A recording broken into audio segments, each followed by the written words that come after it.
Snaggletooths Mystery, or the alternative Cricklepit story, by Kemp. Read by Dominic Taylor. What did one ghost say to another ghost? I don't know. What did one ghost say to another ghost? Do you believe in people? It was a bit of a giggle, really. We were bored one wet Sunday afternoon. You know the feeling. Time lasts forever and you don't know what to do that you haven't already done. We were round at our house, Strawberry, Shahid and me. And everybody kept saying, "Go away, scram, push off, get lost, you're redundant." So, at last, we ended up messing about with Dad's supercomputer, which we're not supposed to touch, but he wasn't there that Sunday, was he? It was Shahid who thought of it, but I ended up as editor. Shahid said he didn't want it, and Strawberry said she was no good at telling people what to do, so it had to be me. Anyway, we knocked up a few posters and asked for news.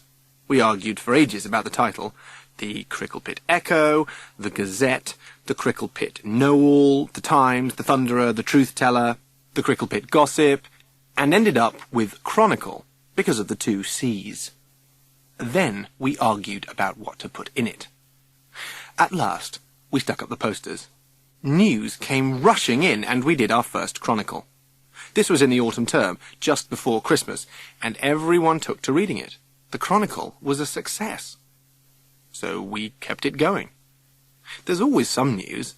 Match results, a chickenpox epidemic, Mr. Snelling, a supply teacher, running off with one of the dinner ladies, Mrs. Perling, and the 1,000 and million things that happen in school. A cure for nit infestation sold dozens.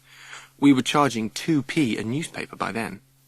We needed funds, as Dad made us help pay towards computer costs. And so it went on.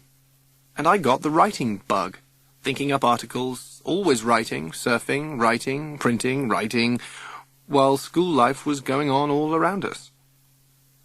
"I want to be a journalist," I told Sir Mr. Merchant. He's written a book or 2 himself, history, so you can say something like that to him without being told to try hard with your spelling. He took it seriously. "Remember, journalists should always tell the truth.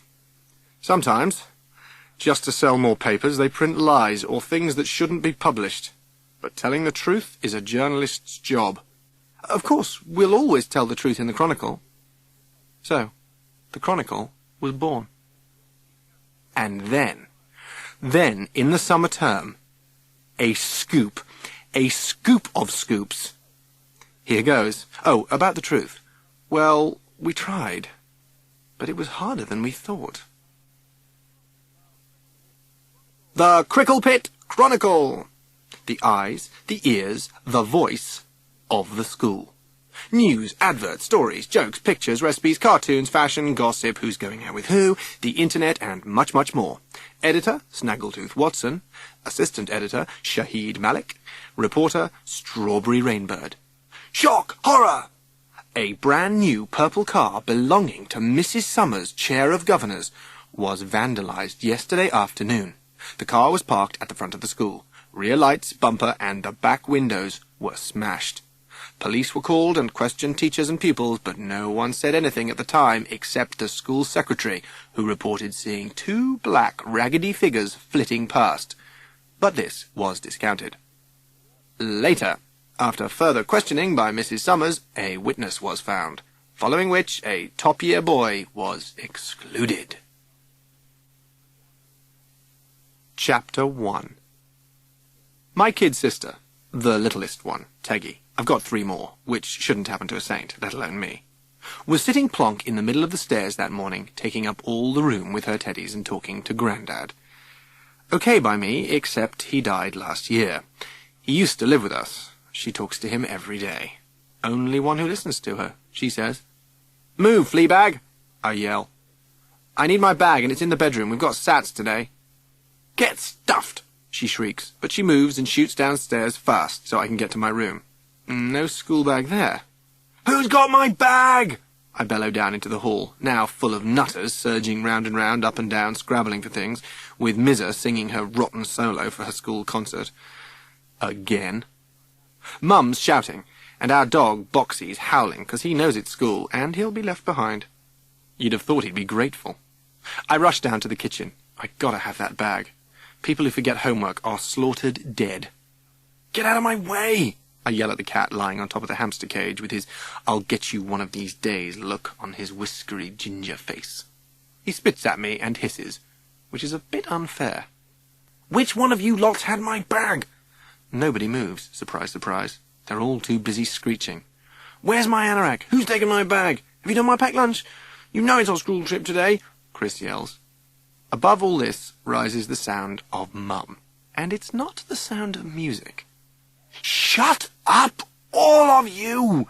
Why can't you look after your own things? Who do you think I am, an octopus? Teggy, put on your shoes. Mizza, where have you got to? Get ready now! Dad shoots out of his room where he's been hiding away from it all. Shut up, you lot! Can't we ever get any peace in this house? Dad's always asking for peace, but not getting it. And he certainly isn't now, as a Barbie doll drops onto his bald head over the banisters, followed by Mizza's demon laugh. He yells loudly, then goes back in his room, rubbing his head and muttering. Grandad says look under the stairs, shouts Teggy, popping up under my nose like a jack-in-the-box. Your bag'll be there. It is, and I slam out of the house before I have to walk to school with any of them. And there, just coming out of his house, is my mate Shahid, with his mother shouting after him. So's mine. After me, I mean. You got your homework? They both call. Yeah. Good luck with Sats. Yuck. Chapter 2. We're finally here. The thing the teachers have been preparing us for all year has arrived. It's the moment of truth, the deciding factor, the score to settle all scores. For Pete's sake, it's only a test. Who cares how clever you are? And why do you need a test to tell you how clever you are? From the way my friends were acting, you'd think it was the divider between heaven and hell or something. At last we're seated neatly in our desks, arranged in pairs, places labelled, pens poised, brains at the ready. You may begin! Mr. Walpole's voice booms above the nervous silence. Have you ever noticed how silence can be louder than noise? Well, that's how it is now with 27 kids, terrified and clammy, being forced to do a test. Why? Must be a law somewhere in the clouds. All children must suffer SATs. The silence flattens us like a smother blanket. The only sounds are brrr, brrr of a pneumatic drill in the distance. Oops, back to the test. Useless sitting there listening to far-off pneumatic drills, daydreaming, again. Gotta get going. I glance round the room to help me on my way. What are the rest up to? Matthew Ernest drops his pen, making a loud noise as it hits the floor. Mr. Walpole looks up and silences the wretched pen with his steely stare. Poor Matthew turns beetroot red and sinks to the floor to pick it up. He's okay, but a bit creepy. Tries hard is written all over his forehead. My mate Shahid's writing away like his fingers got the itches, but then he always does. Writes faster, more words per minute than anyone in the school. Except me. I look at the clock. How much longer have we got? Better fill in some questions quickly. Then back to people watching. Much more fun. Strawberry catches my eye and swivels hers. There's Lucy Chin, gnawing at her pencil, her snobby face concentrated in a horrid stare, her ears sticking out a mile as she pushes her hair back. Hang on. She's got jug ears. I've not noticed before, so she's not perfect then. She's got jug ears. This calls for further investigation. An article in the Cricklepit Chronicle? Year 6, jug ears and their owners? A few more questions first. Then I see Sally Fox's sweating face. Hang on. Again. Is she crying? She would. What a load of fuss over nothing. I mean, what's the big deal? Yeah, it's easy for you, Snaggle. Your parents won't create merry hell if you don't get 20 starred level 5s. But still, Sally's surrounded. Lucky shoelaces, lucky charms, a silver locket, 2 handkerchiefs, 4 pencils, 3 pens, felt tips, and a photo of her family. I'm surprised she doesn't drown in all that stuff. I feel quite sorry for her, really. How awful it must be to let a few measly tests run your life. Some more questions. Quickly finish them off. Then you can people watch. More copy for the magazine. Hey, what's that? The new kid, who only came yesterday afternoon, has buried his head on his arms on his paper, and his shoulders are shaking. Poor thing. Fancy making him do SATs on almost his first day. Oh, help, he really is crying. Isn't old Walpole going to do something about it? Old Walpole is bent over his papers, and no, he looks as if he's falling asleep. What chic! I know he was 190 last birthday, but he's got thousands, well, 27, no, it must be 28 with the new one, of kids here in a state of nervous desperation to please their families, and he's dropping off. Mr. Walpole, I call out.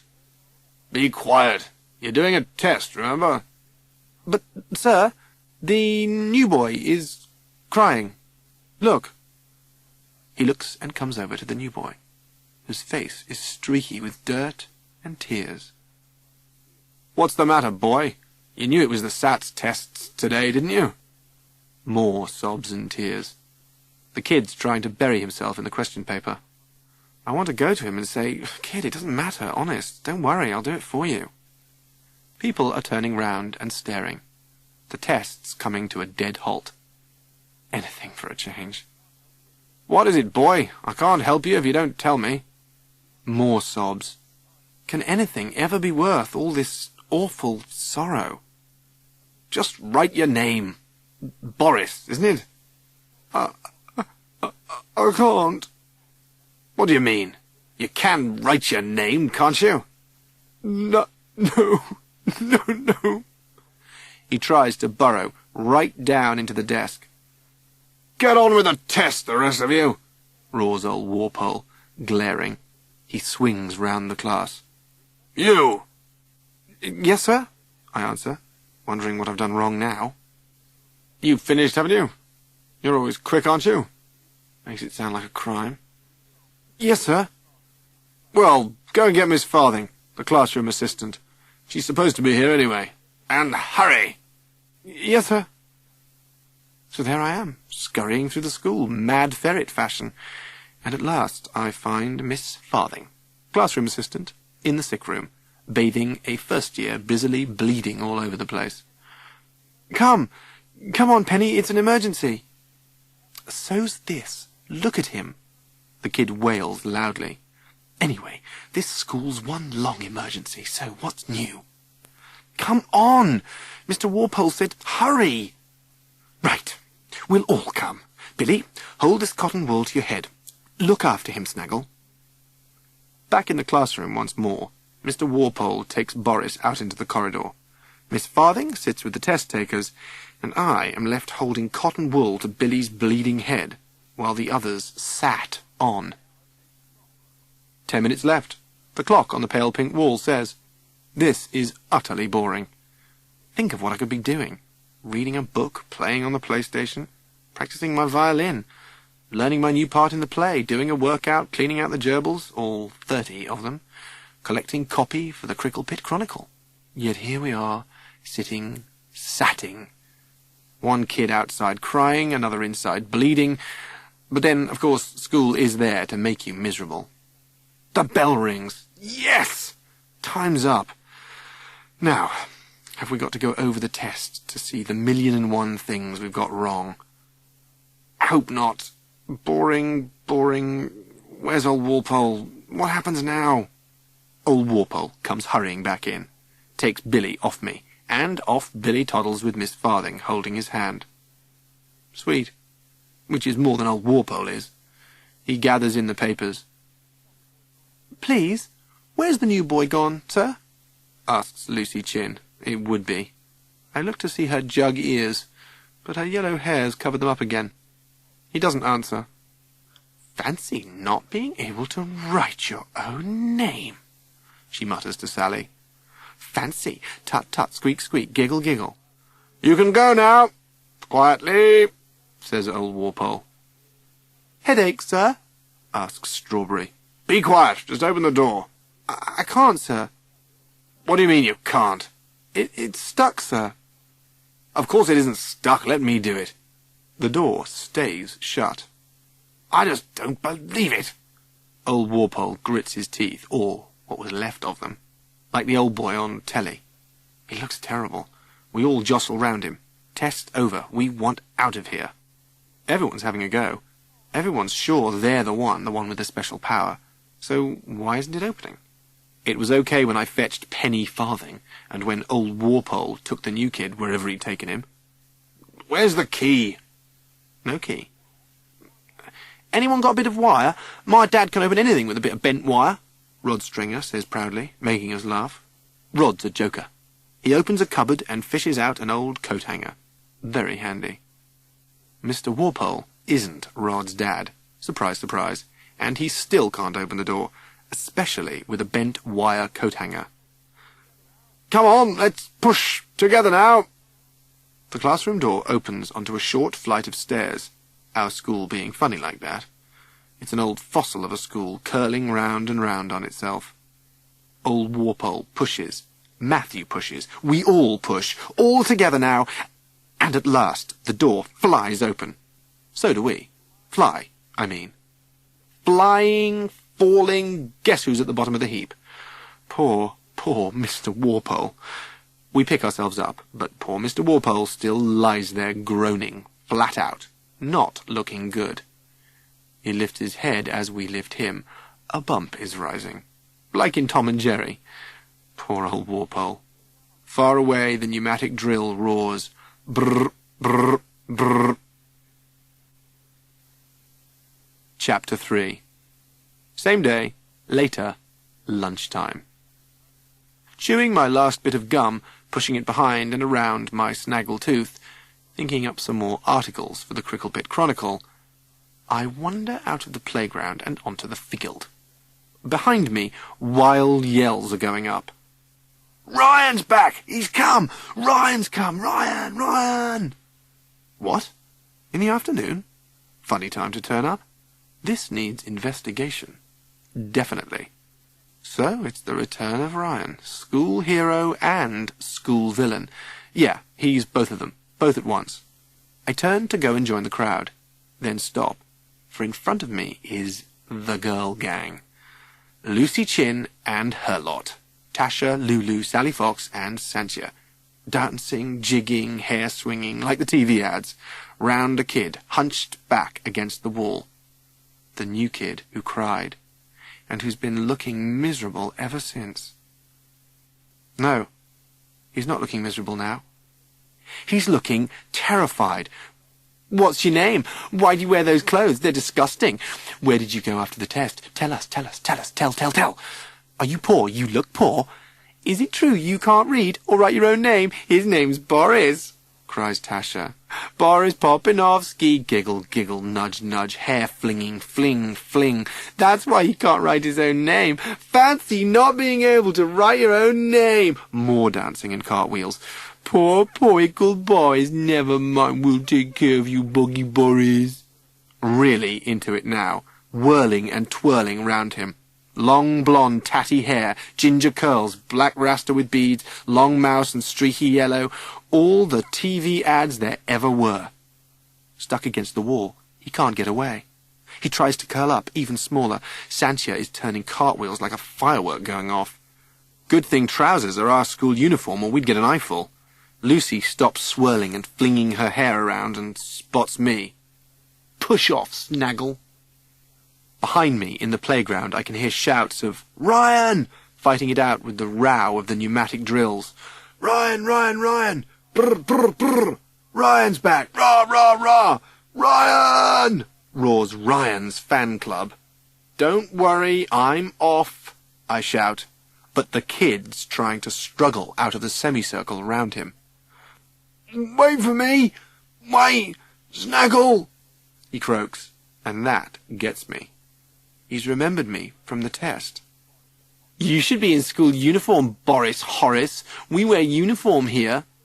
You'll get into awful trouble bullying, I yell. It's not on. We're not bullying, and you wouldn't tell anyway, would you, Snaggletoothie-woothy? I might write it up in the Chronicle, so let him go.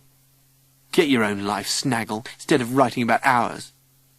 And they burst forth into one of their awful songs. Tasha writes them, and Lucy and Sally and the others sing and play them. We're the girl gang, leaders of the pack, tall and slim and beautiful, get a load of that. I step forward to grab the kid, and get pushed back. Then the cry from the playground round the corner goes up, really loud this time.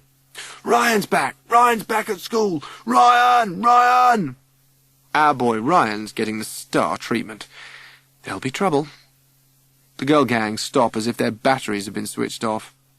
Let's go see. Come on, yells Lucy. And they're gone. Flying feet in snazzy, pricey trainers, swinging hair, speeding round the corner in a shower of shrieks. Ryan! Ryan! The kid shakes himself like a furry animal and manages a grin. Thanks for stopping them, I mean. It's okay, but it wasn't me, really. It was Ryan. Come on. We turn round the corner into the playground heaving with kids. Who's he? A kid in my class, our class. School's #1 superhero. He's been away, and now he's back, that's all. Was he ill? No, he was excluded. What's that? Shut out of school. Why? I thought they made you go into school. They made me. I wish they'd exclude me. I don't want to be here. You get excluded if you're wicked. Is Ryan wicked? Nah, but some people think so. Teachers? Governors, mostly, I think, but come on. If you want to see him, we'll have to get a move on. Oh, there's the whistle. We'll have to go in now, Boris. This way, just follow me. Brrr, brrr. What's the noise? They're digging up the drains round here. Sounds like they're letting all sorts of things out. What things? I don't know. Ghosts. Old things, maybe. You're crazy, kid. Chapter 4. Mr. Merchant, Sir, Deputy Head, Second in Command, sits in the teacher's desk. We sit silently in ours. No sign of Ryan. Sir looks stern. Mr. Walpole has had to go home. He's had a very nasty knock on the head, and he may be concussed. He may have to have some sick leave. Until we can get a supply teacher, I shall be taking you. Sally Fox starts to say, "Goody, goody," and then stops. Sir's not looking at all goody-goody. More like Demon Sir with the power of life or death. We quiver a bit because he's not old Walpole. He's tough. Old Walpole was quite sweet, really. He used to have those yellow, smiley faces stuck up outside his door. Be happy. Although they never looked right for him. But he could be an old softy at times. We were a bit much for him, I think. And he was old and wrinkly. "We did our sats this morning," put in Lucy Chin, batting her eyelashes and whooshing her hair at Sir, like the TV ads. "It would be nice to do something nice this afternoon, Sir, please?" Sir answers, "I've always hated that word nice, especially when you use it twice." Is he joking? Making funny rhymes? He's in a weird mood. Has he flipped at last? Old Walpole has. Is Sir going the same way? N.B. Investigate mental health of staff. Nice originally meant exact, Lucy. So try using another word next time, and no, we're actually going to work this afternoon. Don't bother groaning. I might add an extra 5 minutes for each groan. "Why are you in a mood, Sir?" asked Strawberry. He likes Strawberry. Everyone likes Strawberry. Except Lucy Chin, who only likes Lucy Chin.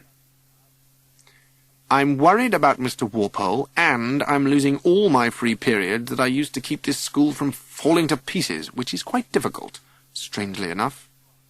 "Where's Ryan? Is he coming back into our class, Sir?" "Perhaps. Now, let's get on, shall we?" He waits. We wait. and wait. "Cholera," he announces slowly, at last. Oh, he's really flipped now. What's cholera when it's at home? What's cholera to do with anything? And what's it to do with us? And what is it, anyway? He answers almost immediately. The most dreaded of the diseases was cholera, the unpredictable scourge of the new urban England, the angel of death with terror under the shadow of its wings. We aren't fidgeting. Something in his voice and the words he uses holds us still. I look at Strawberry, and she looks at me. A shadow falls across the classroom, but it's only a cloud going over the sun, and it's only Sir speaking, surely. Listen. It's 1832. We're just before the old Victorian times we hear a lot about, and which you've done quite a lot of work on. Outside the sun shines. It's July. Hot sunshine. Lovely summer. Someone, quite well up till then, feels giddy, sick. Cramps begin at the top of the fingers and toes and spread all over the body. Vomiting and diarrhea start. "Oh, no," moans Sally. He picks up a book, opens it at a bookmarked page, and reads. Features become sharp.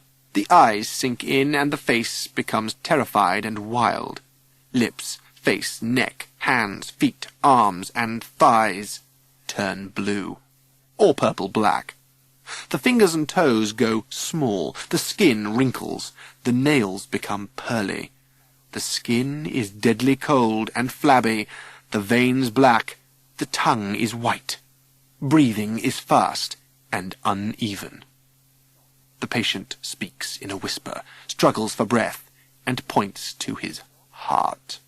"Sir, please stop. Don't do this to us. My mum wouldn't like it," wails Sally. "What could you do to stop it, to cure it?" asks Shahid Malik. "Antibiotics, plenty of water and drinks, warmth." But they didn't have antibiotics in 1832. They were first used much later, in the Second World War. And the water, now, that's a history of its own.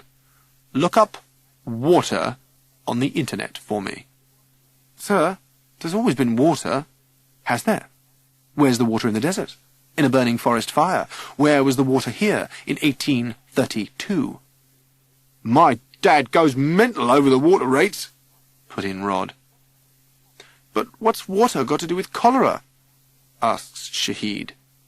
That's the million-dollar question that you're finding out the answer to. And now we'll take a break, while you, Snaggle, you're the quickest, fetch me the old map on top of the filing cabinet in the stockroom upstairs.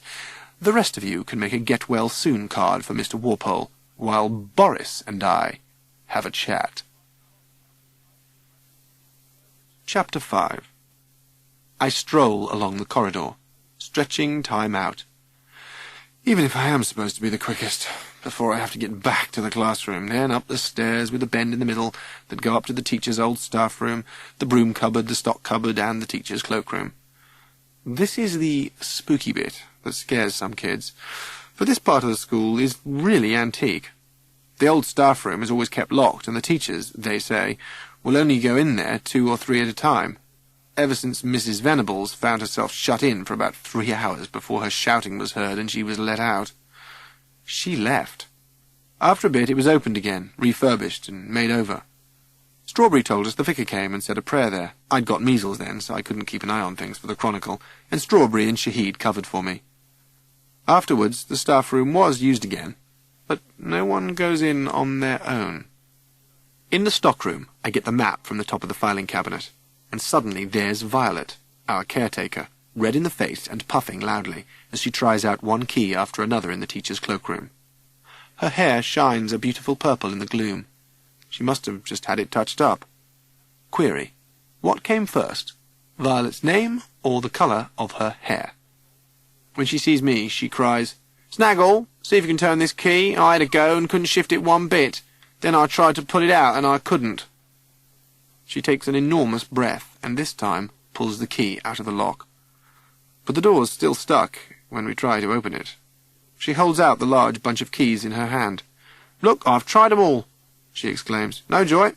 That door won't budge an inch. I think it's locked on the inside and bolted." She bangs on the door. No answer. "Suppose someone's died in there, had a heart attack on the seat and puff, gone like that," I say. "That's what scares me." "Are you okay in there?" she bellows. Only silence.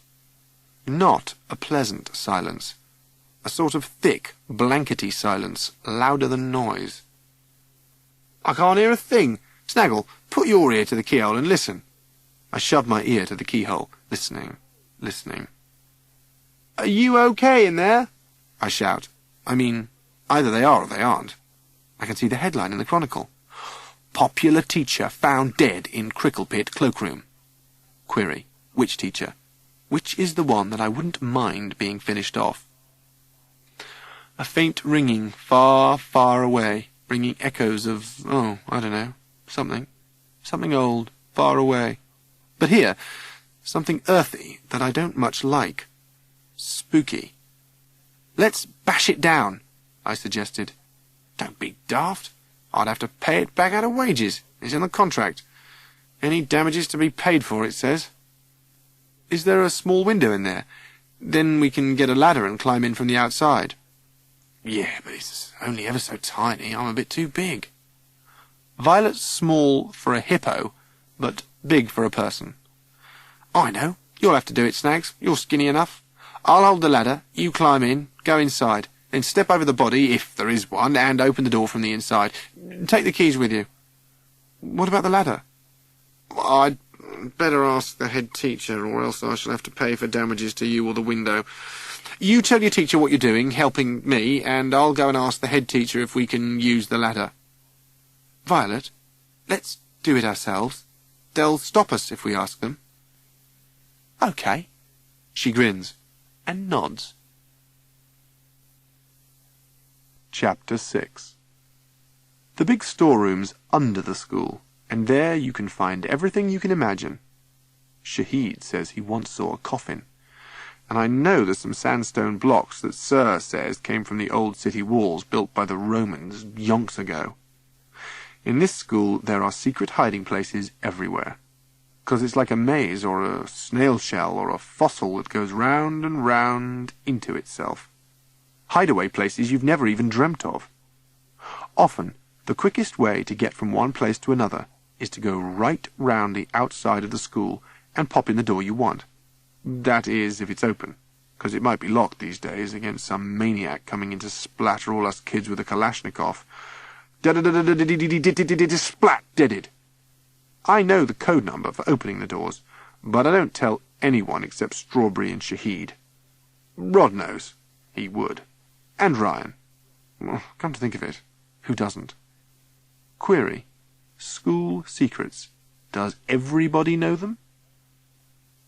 I follow Violet into the storeroom, with rubber pea mats draped over everything.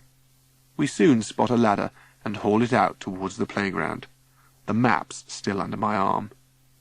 "Hold the other end," snapped Violet, "and mind what you're doing. That was my big toe." We get the ladder out okay, just as some first school kids come toddling past with their teacher. The last one sticks out its tongue and waggles its fingers on its nose at me and whispers, "Nasty pig." But I take no notice, though I know it's that horrible little girl Mariella Higgins, who sometimes comes to tea with my sister, and they have little chats with Grandad. I don't care if she does pull faces. I'm happy outside with Violet and a ladder and the investigation of who or what is locked in the teacher's cloakroom. Query. Will it do for next week's Chronicle? Yes, yes, yes. "Is that the window?" I ask. A very small window, 4 panes only, peeps out from behind a chimney, built in the Middle Ages from the look of it, and just about to fall down in the 21st century. "Could be." Violet nods. So we stand up the ladder, and Violet manoeuvres it so that the ladder comes just below the flea-sized window. Seeing how high up it all is, I'm not at all sure that this is a good idea. Maybe it'd be better to get back to the classroom and Sir making get-well cards for old Warpole. Maybe ladders aren't my thing. Perhaps we ought to get somebody to break the door down instead. You know, Violet. Scared? I think of the Chronicle. Journalists must be ready to do anything. Nah, of course not. I step onto the ladder. Violet, hold it steady now. Don't let go. I climb higher, feeling braver. Not much further. Nearly there. This is easy-peasy stuff. Should that child really be up there? Screeches a voice like my kid sister blowing a wrong note on her trumpet. I know that voice. Mrs. Summers, the chair of the governors, J.P., has arrived. She's built like a tank with yellow curls. She and Violet together look like a makeover program. Create more colour in your life. They say she used to teach here but couldn't bear to stop bossing people around when she retired, so she got herself made a governor. And now she's the chief chair of the governors, or whatever it's called. And lots of other things as well. It makes me very depressed to hear her voice, partly because her voice is horrible and I hate her, but also because it means she can't be the one dead in the cloakroom. But Violet answers her. Special emergency, Mrs. Summers. Trouble in the cloakroom and I can't get in, so I've sent Snaggle up there. Skinny enough to climb in through that little window, you see. Will you help to hold the ladder as well, Mrs. Summers, if you don't mind me asking? A moment later, there's another voice. Mrs. Summers. Violet. A pupil and a ladder. Now enlighten me, please, someone. Just what is going on here? The clear voice of Mrs. Markham, the new head, rings through the playground and up the ladder to me, where I'm trying to get the window open. I need a knife, I yell down. It's a bit stuck up with paint. You two hold the ladder, cries Violet, and I'll take me Stanley knife up. No, no, you'll break the ladder, Mrs. Summers and Mrs. Markham together. Please hurry, I don't feel safe. Feet, not Violet's, come up behind me. Holding tight, I look round to see Mr. Merchant, Sir, right behind me. That does it. Everything, the ladder, the sky, me, wobbles. Steady there, says Violet. Take care, cries Mrs. Markham, head teacher. Look out, bellows Mrs. Summers, chair. Sir steadies the ladder, and me, gets a knife from his pocket, and loosens the window from behind me. Somehow he pulls the window open. It hits my face, and I nearly fall off again. What am I doing here? I must be crazy. I wish I'd never climbed a stinking ladder. Ow! Oh, look out! Come cries from below. Don't mess about! Get in there! Sir pushes me through a space the size of a large beetle, and I fall, sprawling on the floor inside. Ouch! I'm too big to follow, he shouts. Do you know what to do? Yeah, I think so. I get up off the floor, feeling weird. I'll climb down and come up to you the normal way and hope to meet you. Oh, I'll get the map on the way. You dropped it. He sounds cross. Sir, don't blame me. There might be a dead teacher in there, and I've got to get it out. Even teachers don't deserve a fate like that. Found dead in school loo. See you in a minute, Snaggle. Half the school seems to be down below from the racket I can hear. Then everything's quiet. Very quiet. Thick, fat quiet that I don't like. I look round. I'm in a narrow passage. I turn just round a corner, and it widens into a large space, full of buckets and mops and squeezy bottles of cleaning stuff. Ahead of me is a door marked Ladies. I stand still. I'm all alone, I think. I don't like it. But I don't really believe in spooks. Or do I? So, I stick out my tongue at whatever isn't there. Yahoo to you, ghosties. Pooh. You don't scare moi. Feel spooked. Ouch. Somebody pinching me. Let me out of here. I'm scared. Mr. Merchant, don't leave me alone with whatever's here. Rubbish. You're okay, aren't you, Snaggle? There's no one here. Remember, reporters must be brave. Think of Kate Adie going everywhere in the world. She's not scared, is she? No, but I am. I shiver. then push open the door that isn't locked from this side. I'm in a small cloakroom with wash basins. I push open another door. An icy gust of air blasts round and past me. There's a ringing in my ears. "Help! Help!" "Hey!" yells Sir from outside. "Look out! Ouch! Don't do that!" "What?" "Something nearly knocked me off!" I open the cubicle doors.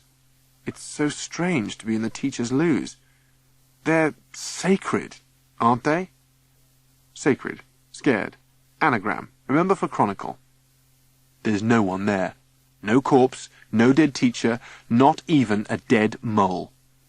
Oh, good. Thank goodness. Oh, blow. No story in an empty toilet, is there? Don't let anyone know I'm a bit disappointed. What a story it could have been. Outside I can hear the pneumatic drills and a ringing noise. Different, all around me, and peculiar, making me dizzy, dizzy, dizzy, carrying me far away. Am I going to faint? No, not me. Not Snaggle. Then the noise and the ringing are gone. I'm okay, I think. I take the keys Violet gave me and pick out the right one. The door opens easily. Then I slide the bolt across and run downstairs. I hand over the keys to Violet. "Empty?" they all ask, gathering round me. I'm panting, sweating, like I've been running the 100 meters. Empty. The pneumatic drills roar louder and louder, all round the school. Chapter 7. I'm congratulated and told off, both at the same time. For climbing a ladder, and for climbing a ladder. They say I'm brave and helpful, they say I'm silly and disobedient. And I mustn't ever stay out of class and climb a ladder ever, ever again, never, ever, ever. And I think that's that. But next day Violet and me stand in front of Mrs. Summers and the governors. Sir's there as well. "This is a very serious matter," she announces. "This child should not have been climbing up a ladder in school hours and on the school premises. And before I, or rather we, begin, I want to be sure that none of this is reported in the school newspaper, which just lately has begun to go too far." She glares at me. "Don't pull that face, child. Just remember that you must ask permission before you write anything or go climbing ladders. Listen to me, everybody." They can't help listening. She sounds like a heavy metal rock band. Old Mr. Setter takes out his hearing aid so he can't hear. "If this naughty child had been killed, we, the governors, would have been held responsible and made to pay compensation. Money. A large sum of money." Didn't know I was worth a large sum of money. Interesting. N.B. Snaggletooth is worth a large sum of money dead. "Do you understand, child?" Yes, but it wouldn't matter to me if I was dead, would it? Mrs. Summers' face is the same colour as Violet's hair, but Violet's getting ratty too. "But you were there as well. And the head teacher. Where is she? And Mr. Merchant. It wasn't just me and Snaggle." "Quite, Violet, but—" "Don't you Violet me. My name is Mrs. Jefferson Smythe, if you don't mind. I'm not Violet to everybody, so there." Mr. Merchant coughs gently. The head teacher isn't here because she's showing a group of other head teachers and inspectors round the school, and the locks of all doors are going to be checked. The locksmith is coming tomorrow, so perhaps we may conclude this meeting. The governors start to move to the door. "Just a minute," shouts Violet. "I want a word. I've been caretaker here for years, and no trouble till now. Snaggle and me, we was only trying to help because we thought someone might have passed out in the toilet, so I don't appreciate being hauled up here like a criminal. So you can find somebody else to do your cleaning. I'm off." And Violet swept out of the door. "That's all we need," sighs Mr. Merchant. "It's not easy to find a good caretaker, and Violet has been hard-working, loyal, and knows every child in the school." "The meeting is closed," shouts Mrs. Summers, and everyone tries to get away as soon as possible, just as the school secretary, Mr. Figgis, rushes up. "Listen! Come! Come!" "What's the matter?" asks Mr. Merchant. "Follow me!" cries Mr. Figgis, and everyone goes after him to the flight of stairs leading to the, spooky old staff room, with me tagging along behind them to see what's going on. What's going on are shouts and banging and stamping, like an elephant's war dance. Not that I've ever heard one, but you get the idea. Some of the shouts sound foreign. Mr. Figgis stops outside the door and tries to open it while the rest of us stand still. "We'll soon get you out of there," shouts Mr. Merchant through the keyhole. "It's the same thing happening all over again. They can't open the door," says Mr. Figgis. "I think we'll have to break it down." He tries to shove his shoulders against the door like in the films. The door doesn't budge, but at least they've gone quiet inside. "Let me climb the ladder again and get in through the window?" I say hopefully. "Oh, no, not all that again," says Mr. Merchant, and his face looks a bit as if he's trying not to laugh, but he manages easily once Mrs. Summers tells him what to do. He just looks fed up instead. In the end, they fetch Violet's husband, who's so big he makes Violet look tiny, and he breaks the door down, releasing head teachers, inspectors, etc., and the school cat, if we'd got one. Query, why haven't we got a school cat? I go back to the classroom, head buzzing and whizzing with ideas and weird thoughts, so strong they almost keep out the sound of the pneumatic drills, brrring outside. Chapter 8. I've been invited to her party. All the girls have had little pink cards with roses on them, and the boys blue ones with footballs. Yuck, I thought, looking at mine. Lucy Chin's party. In a stretch limo. She is so spoiled. They come round the corner of the cloakroom. Legs swishing, chatter, chatter. I hide under someone's smelly blue bag and listen. "I've even invited boys," Lucy's boasting, throwing back her head. "Really?" exclaims Sally breathlessly. "You must wear your best clothes. Everyone is coming, and we're having 3 stretch limos." Everyone's talking about her party. Limos. Tarty clothes. Yuck. I'm not going. I can't stand the idea. Back in the classroom, Ryan's there, choosing whatever seat he fancies, laid back, looking as if he's never been away. Boris, pale, panda circles round his eyes, is gazing at him, as if he's a world-class footballer or president of the USA. NB. Query. Thought travellers' kids, or gypsy kids, that's what Boris is, would be big and tanned, but he's little and pale. And we have, wait for it, a new teacher. Not old Walpole, not Mr. Merchant, sir, but a pretty one, with cropped black hair and sexy specs. Hope she doesn't get pregnant like the last young and pretty one we had, as that's how we came to get old Walpole. Poor him. Poor us. She's called Miss Beatty. Doesn't suit her. As well as looking like a ghost, Boris is very raggedy. Strawberry says she's got an idea about this, so can we meet up at lunchtime, after the literacy and maths thrill time? So we do. Shahid and me, Matthew, Rod and Ryan. His fan club are looking a tad let down, wondering when he's going to leap around being King Tarzan of the school. But he's staying very quiet, and I think he just wants to brood like Hamlet on the unfairness of life. Boris is also there, looking dazed.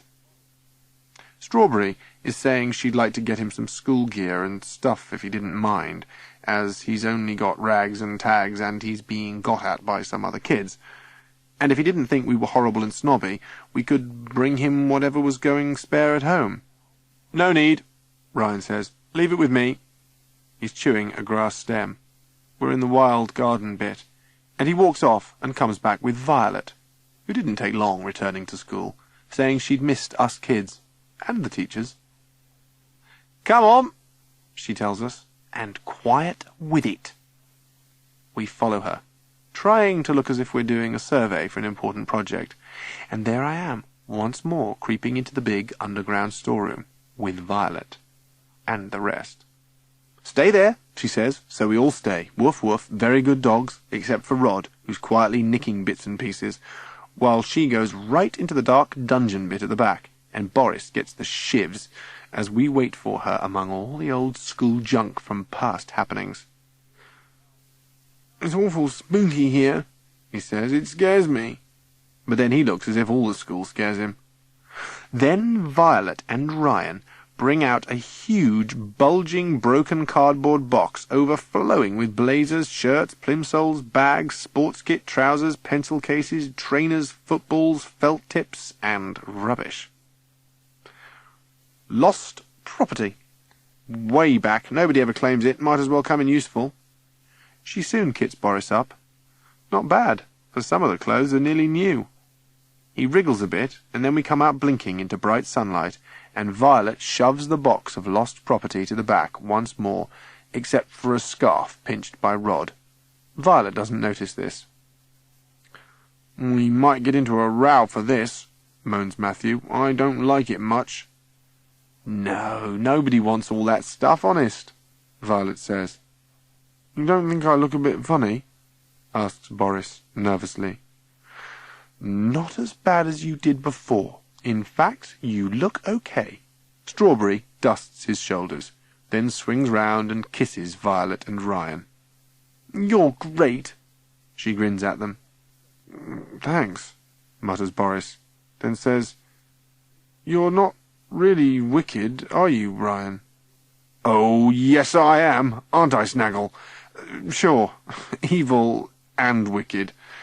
He's really a saint," laughs Strawberry. "Saint Ryan." "Then why were you... what's the word?" "Excluded?" I help out. "You really want to know? I was accused of trashing a car, and I didn't do it." "Didn't you tell them?"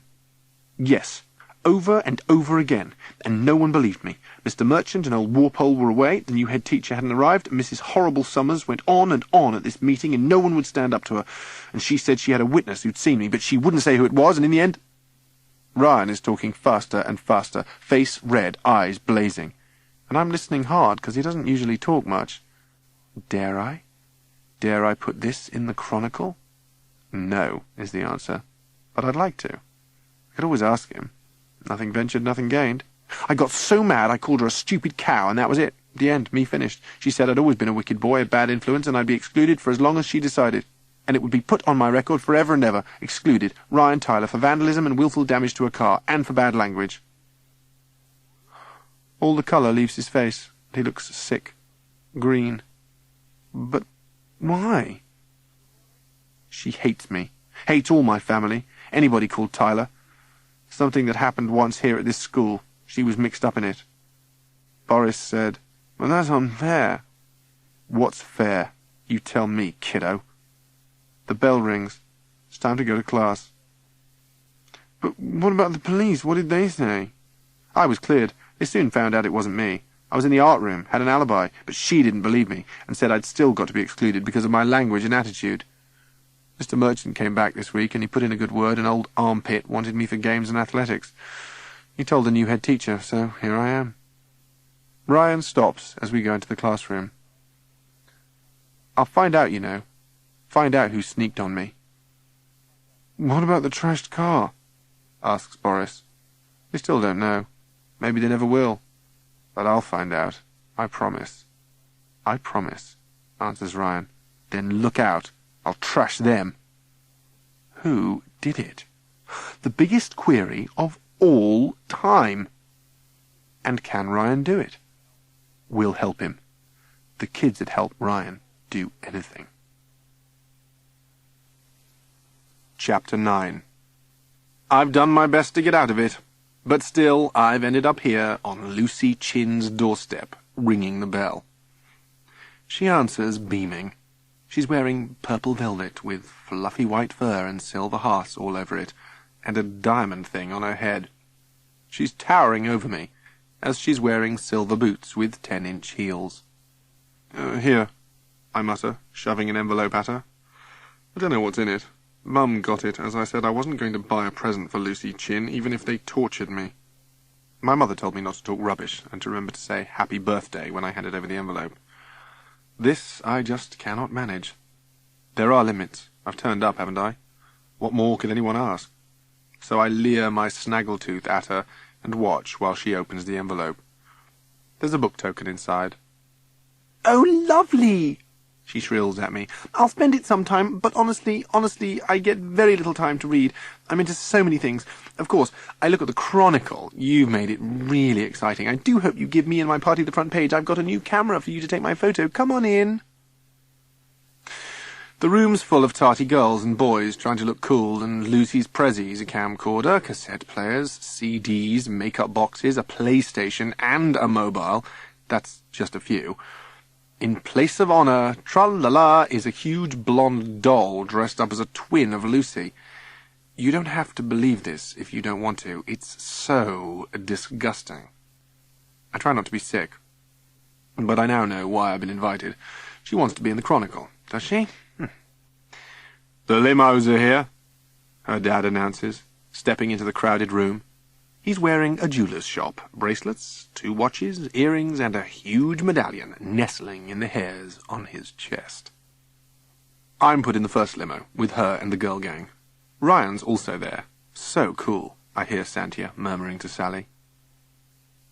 I'm working hard on not looking impressed. The girls are cooing and eyeing, and "Isn't it wonderful? Isn't it grand? You're such a lucky girl, Lucy." Cool Ryan looks out of the window. I could be impressed, but I won't be. Not me, not Snaggle. I do things like riding in limos all the time. Ha ha. Blue velvet carpet, white leather seats, TV sets on the wall, soft music playing. "Everyone take their shoes off," Lucy commands. So we do. Except Lucy, who keeps on her boots. It's probably a morning's work getting them on or off. The chauffeur's treating Lucy like she was the queen of the month. Tart of the month, more like it. Yes, Miss Lucy. No, Miss Lucy. I clamber to the window. The girls are flirting with Ryan, showing off. Disco music pounds off the stereo, and I click my fingers to the beat, and the window rolls down. I click again, and it goes up. I just managed to stop myself saying, "Wow." And it's so funny, watching people out of the window, craning their necks to see who's in the stretch limo. Pop stars? Celebrities? No. Moi. We drive on through the main streets, on, past the shops and offices, and then it seems all in a moment to change, as we turn a corner, and suddenly we're in a rough area, littered, broken-up streets, some barbed wire, dumped cars, boarded-up houses, and a burnt-out van, heaps of rubble. Another world.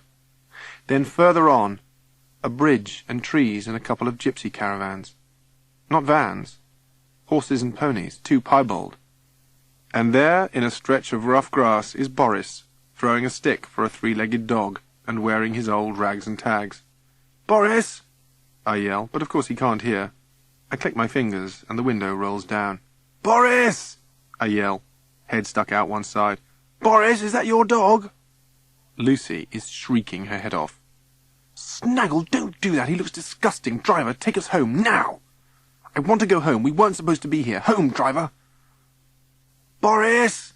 I yell once more, before she clicks up the window. I know he sees me.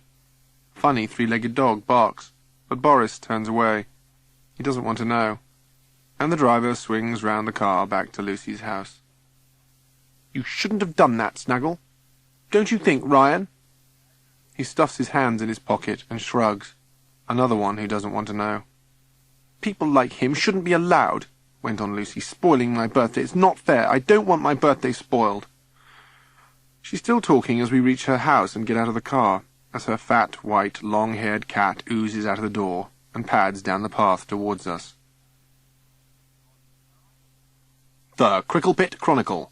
The eyes, the ears, the voice of the school. Editor, Snaggletooth Watson. Assistant editor, Shahid Malik. Reporter, Strawberry Rainbird. Exclusive.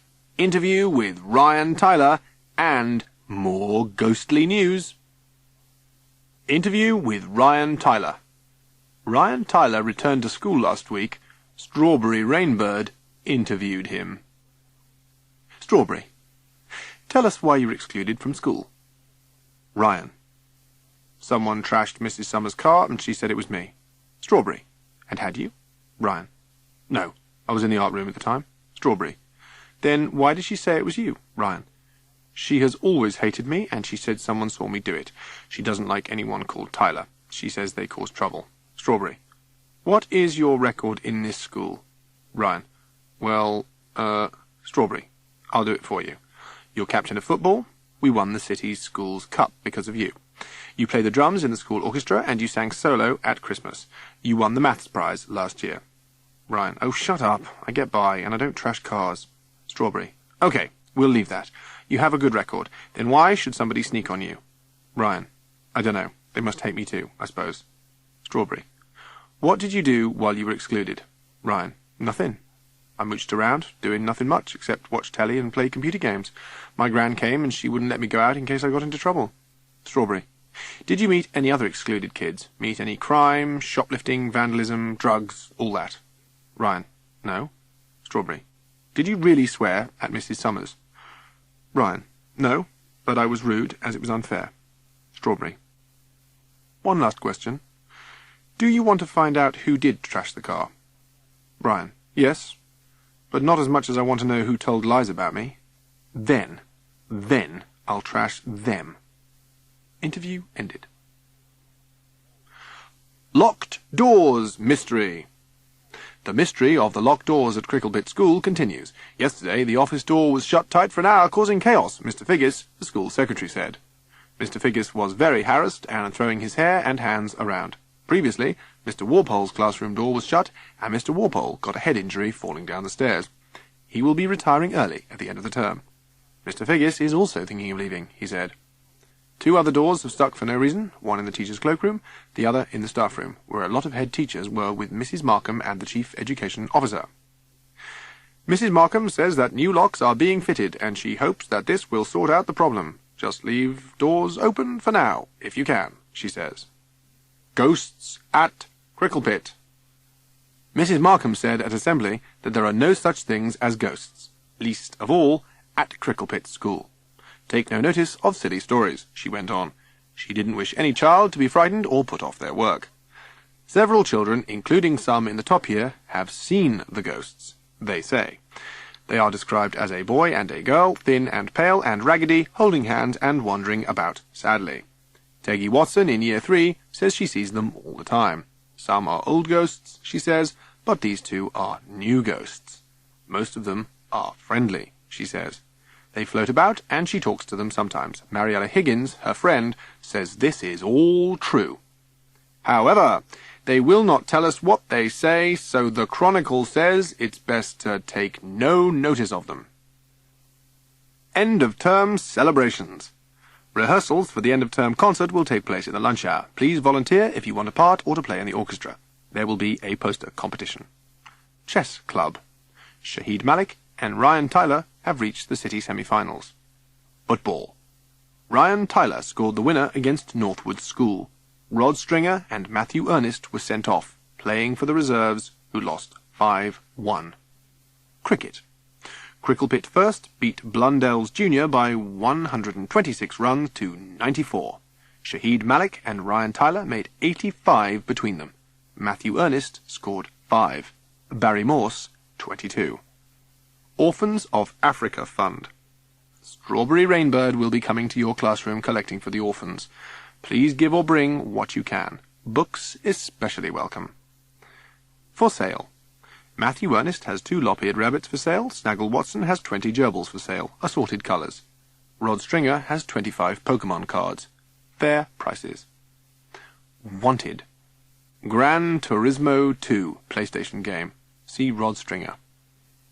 Congratulations. Lucy Chin gained a distinction in her dance exam grade 4. Sally Fox passed in dance exam grade 1. Tegwin Watson and Mariella Higgins passed trumpet exams grade 2 with distinction. Gossip.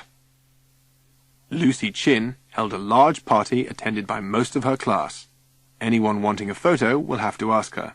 The Chronicle was unable to print it. Sally Fox has dumped Rod Stringer. He is now dating Lulu Sercombe. Rumours say he fancied Strawberry Rainbird, but she told him to get lost, though he could help her with collecting for Orphans of Africa, providing he didn't nick anything. Lucy Chin claims she is Ryan Tyler's girlfriend. He denies this. He dumped her before, and nothing has changed, he says. Contributions for Mr. Walpole's leaving present to be given to Miss P. Farthing. He has taught here for 31 years. Wow. Please give generously for someone who must have put up with kids bravely. Chapter 10. I've got to have a brace for my tooth, my mother says, and my dad drags me off to the dentist, who is called Mr. Torch. Short for torture, I suppose. I do not want to have a brace. Who cares if my tooth sticks out? Not me. Besides, I like it. It's me, moi. I can't be Snaggle, editor, with a brace. You should have straight teeth, says Dad. Why? To look nice, I suppose. But I don't want to look nice. Who cares if I look nice? Who cares what anybody looks like? What you look like doesn't matter. It's what you're like inside that counts. Oh, do be quiet, Snaggle. You never stop talking. That's not fair. I don't talk any more than... Shut up! Well, if you're going to be rude, I won't say another word. But you really needn't bother to take me to the dentist to get a brace. Snaggle! Here I stand, at Mrs. Markham's door. It says, Head Teacher, Mrs. Markham, with all her letters after her name, which is not very encouraging to someone like me, who has been told to report to her, and not told why. I knock very softly, hoping she isn't there. Not a murmur. I knock again, very gently. And if no one answers, she obviously isn't in, and I can go away and come again later. Not a stir. I'm just turning to go, humming the number 1 to myself for comfort, when the door opens, and there she is. A little person, but full of power, like Napoleon or Hitler or Queen Victoria, I suppose. No bigger than me, really. And I'm only half Ryan's size, or Lucy Chin's for that matter. Query. Are small people more intelligent, as they don't waste so much time and effort growing? You wanted to see me? She asks. No, not really. Sorry, I didn't mean that. It just came out. Our new teacher said you wanted to see me. Oh, yes. Come in. Sit over there. I'm really nervous now. She looks stern and head-teachery. I read a title. Discipline in the Primary School, on the bookcase at the back of her head. Next to it are Curriculum Fun for Slow Learners and Loving Prayers for Assemblies. That's what I need, a loving prayer. This is not like going before Mrs. Summers, chair. Mrs. Markham is an important, serious person, I think. Mrs. Summers is stupid, like Ryan says.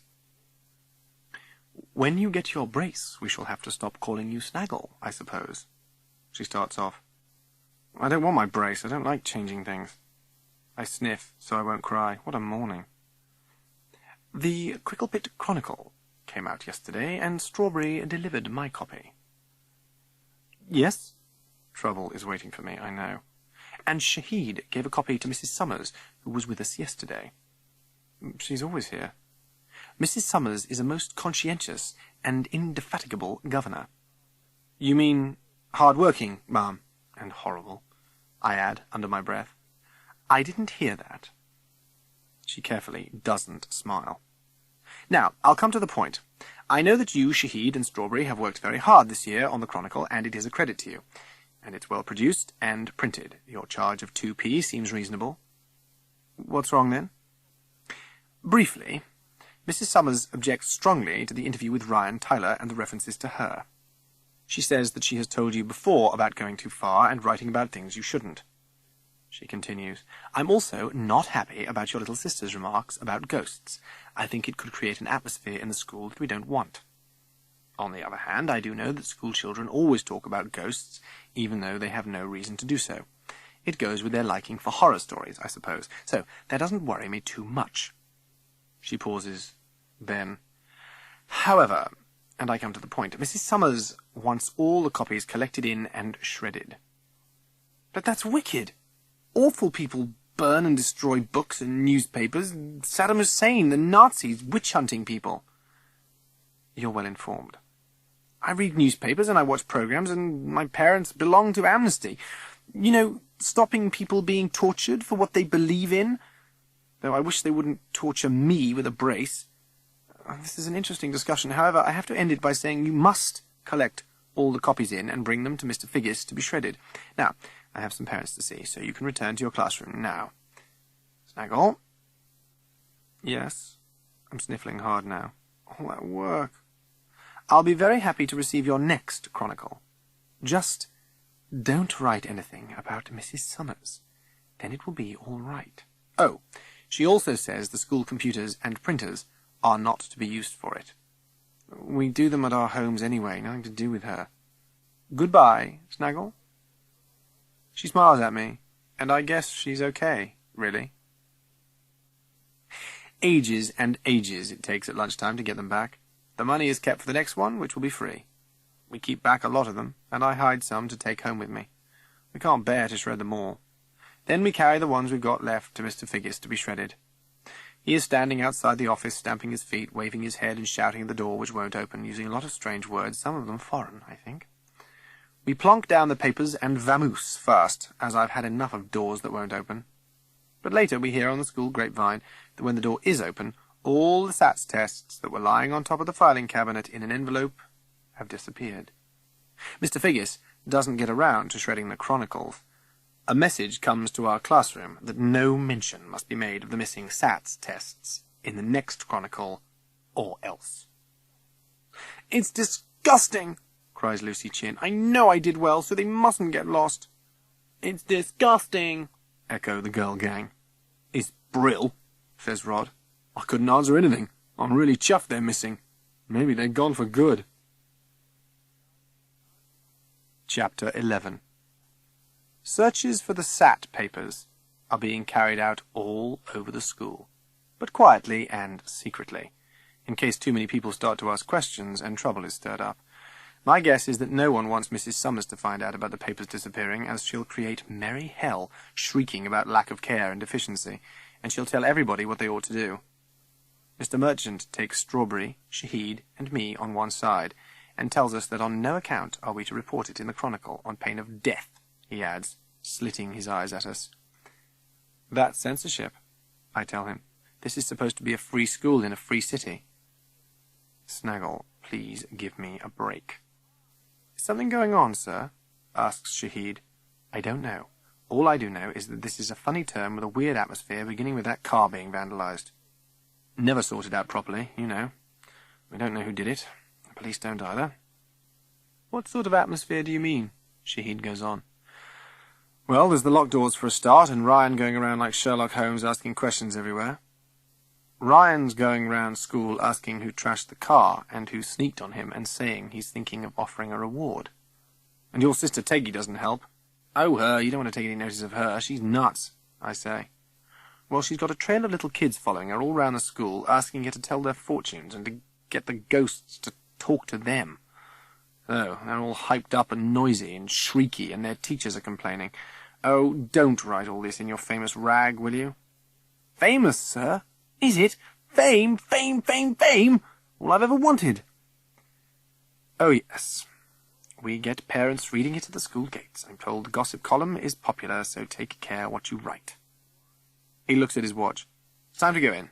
I'm with your class this afternoon, and you're about to have a further instalment of life in our fair city, as lived by the Victorian poor." "Can't wait, sir," grins Strawberry. "Look out, or I'll have you writing out spellings all afternoon, blindfolded." "Red flannel belts," announces Sir, as soon as we are settled in the classroom. I look at Strawberry, who is rolling her eyes and tapping her forehead. I nod to show that I agree with her, and that it is time Sir was put out to graze quietly with the old tired donkeys in the sanctuary near here. Poor old thing. We'll visit him. But he continues. 7,695 red flannel belts were made and distributed to all the different parishes of the city. Our parish, where our school is now, received the largest number, 1,600 red flannel belts. Now, why do you think large quantities of red flannel belts were handed out in that dreadful, hot July of 1832? I look round at blank faces, not a clue. Silence. Silence. Silence. What was happening in July 1832? The silence is embarrassing. Come on, Snaggle. So I beat Shahid by half a second. Cholera.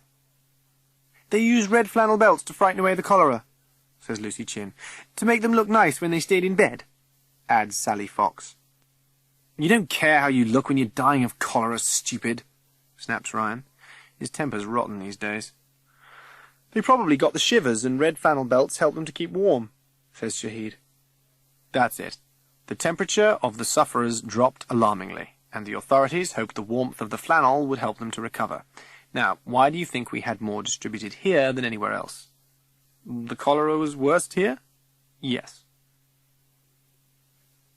Why? Is it because it was the poorest parish?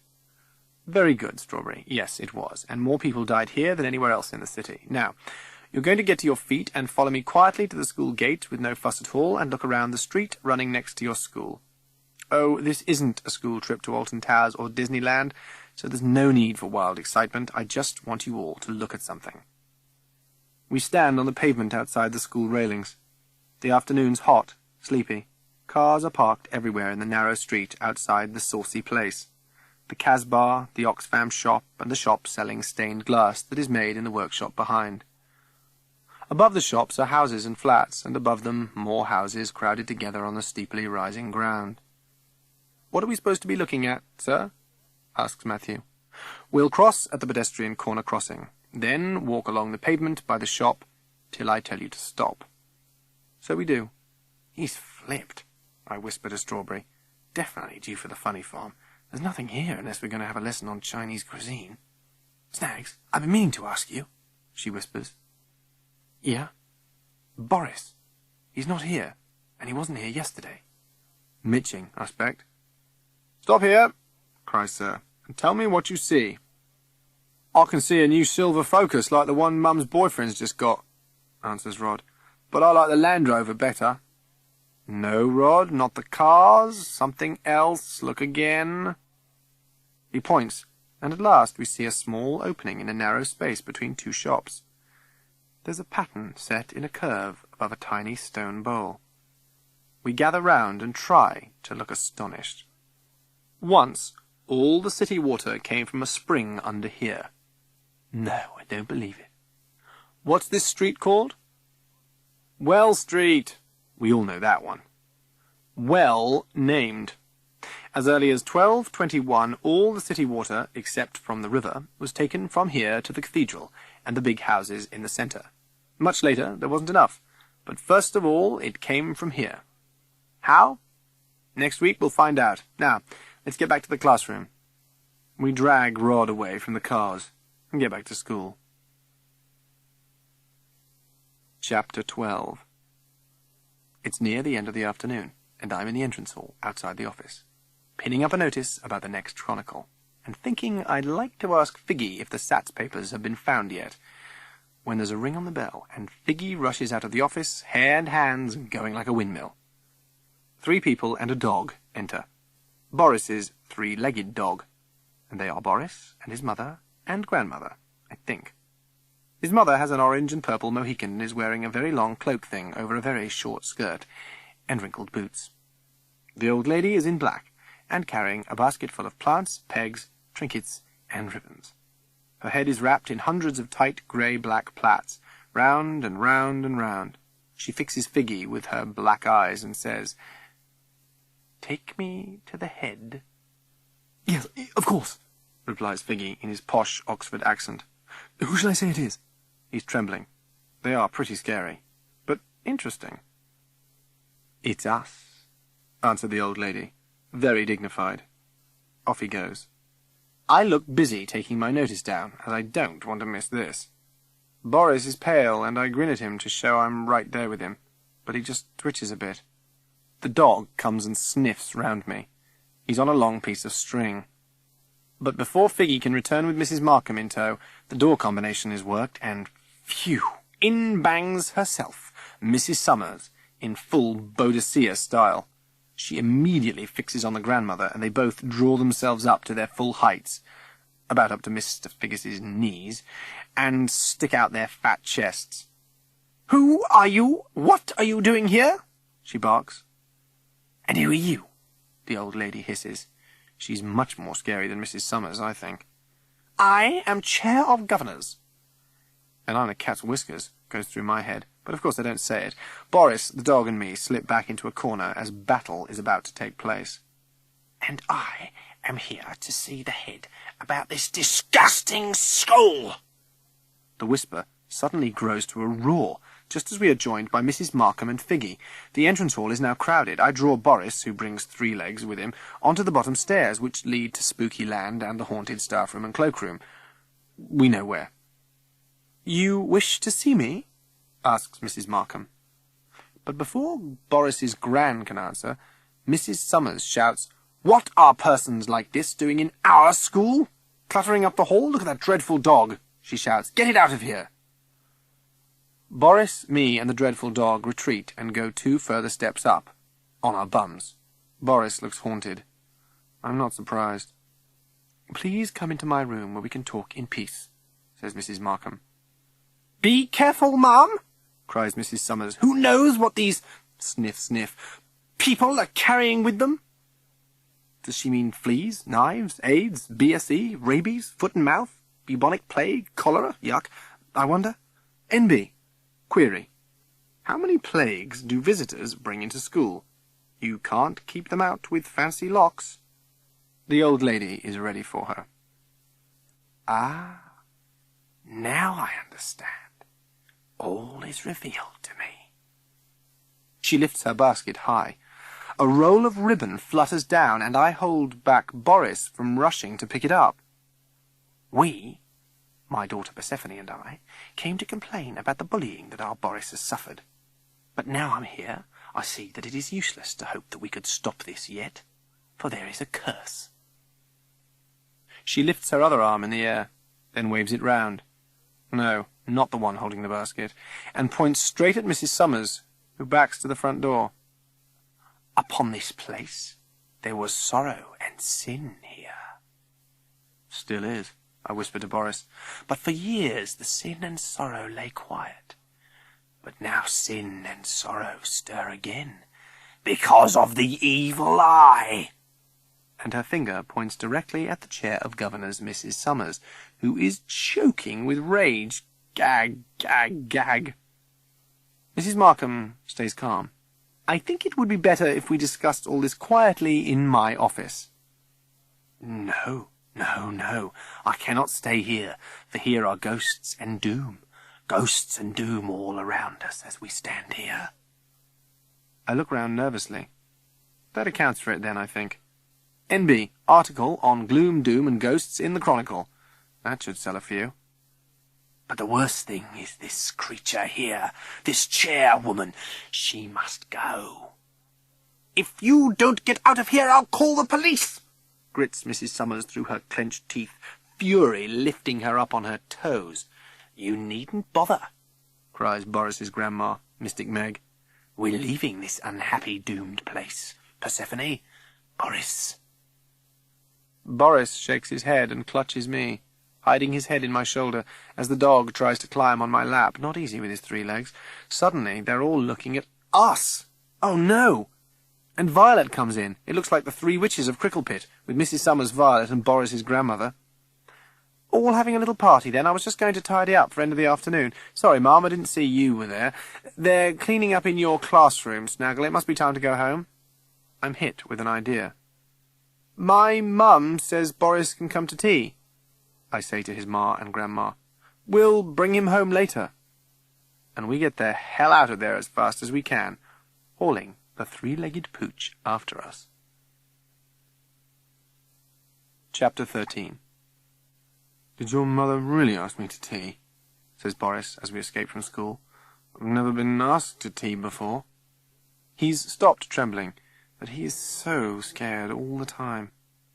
Well, you haven't now, but it doesn't make any difference. Our house is always full of kids, and Mum won't be in anyway, as she's at work. Dad'll be there, somewhere. He works from home. Ryan and Shahid catch up with us, and we race back home, kicking Ryan's bag. He even kicks a bag better than the rest of us. And we visit all our animals. Dog, cat, rabbit, hamsters, gerbils. Then we play footy.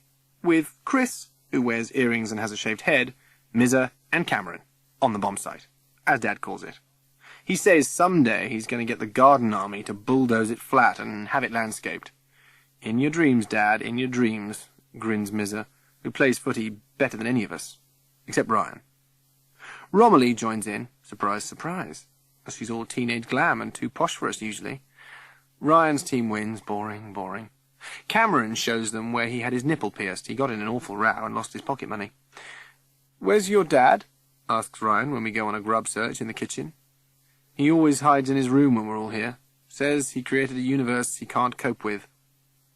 "I don't know what you mean, but there's an awful lot of you. What's their names?"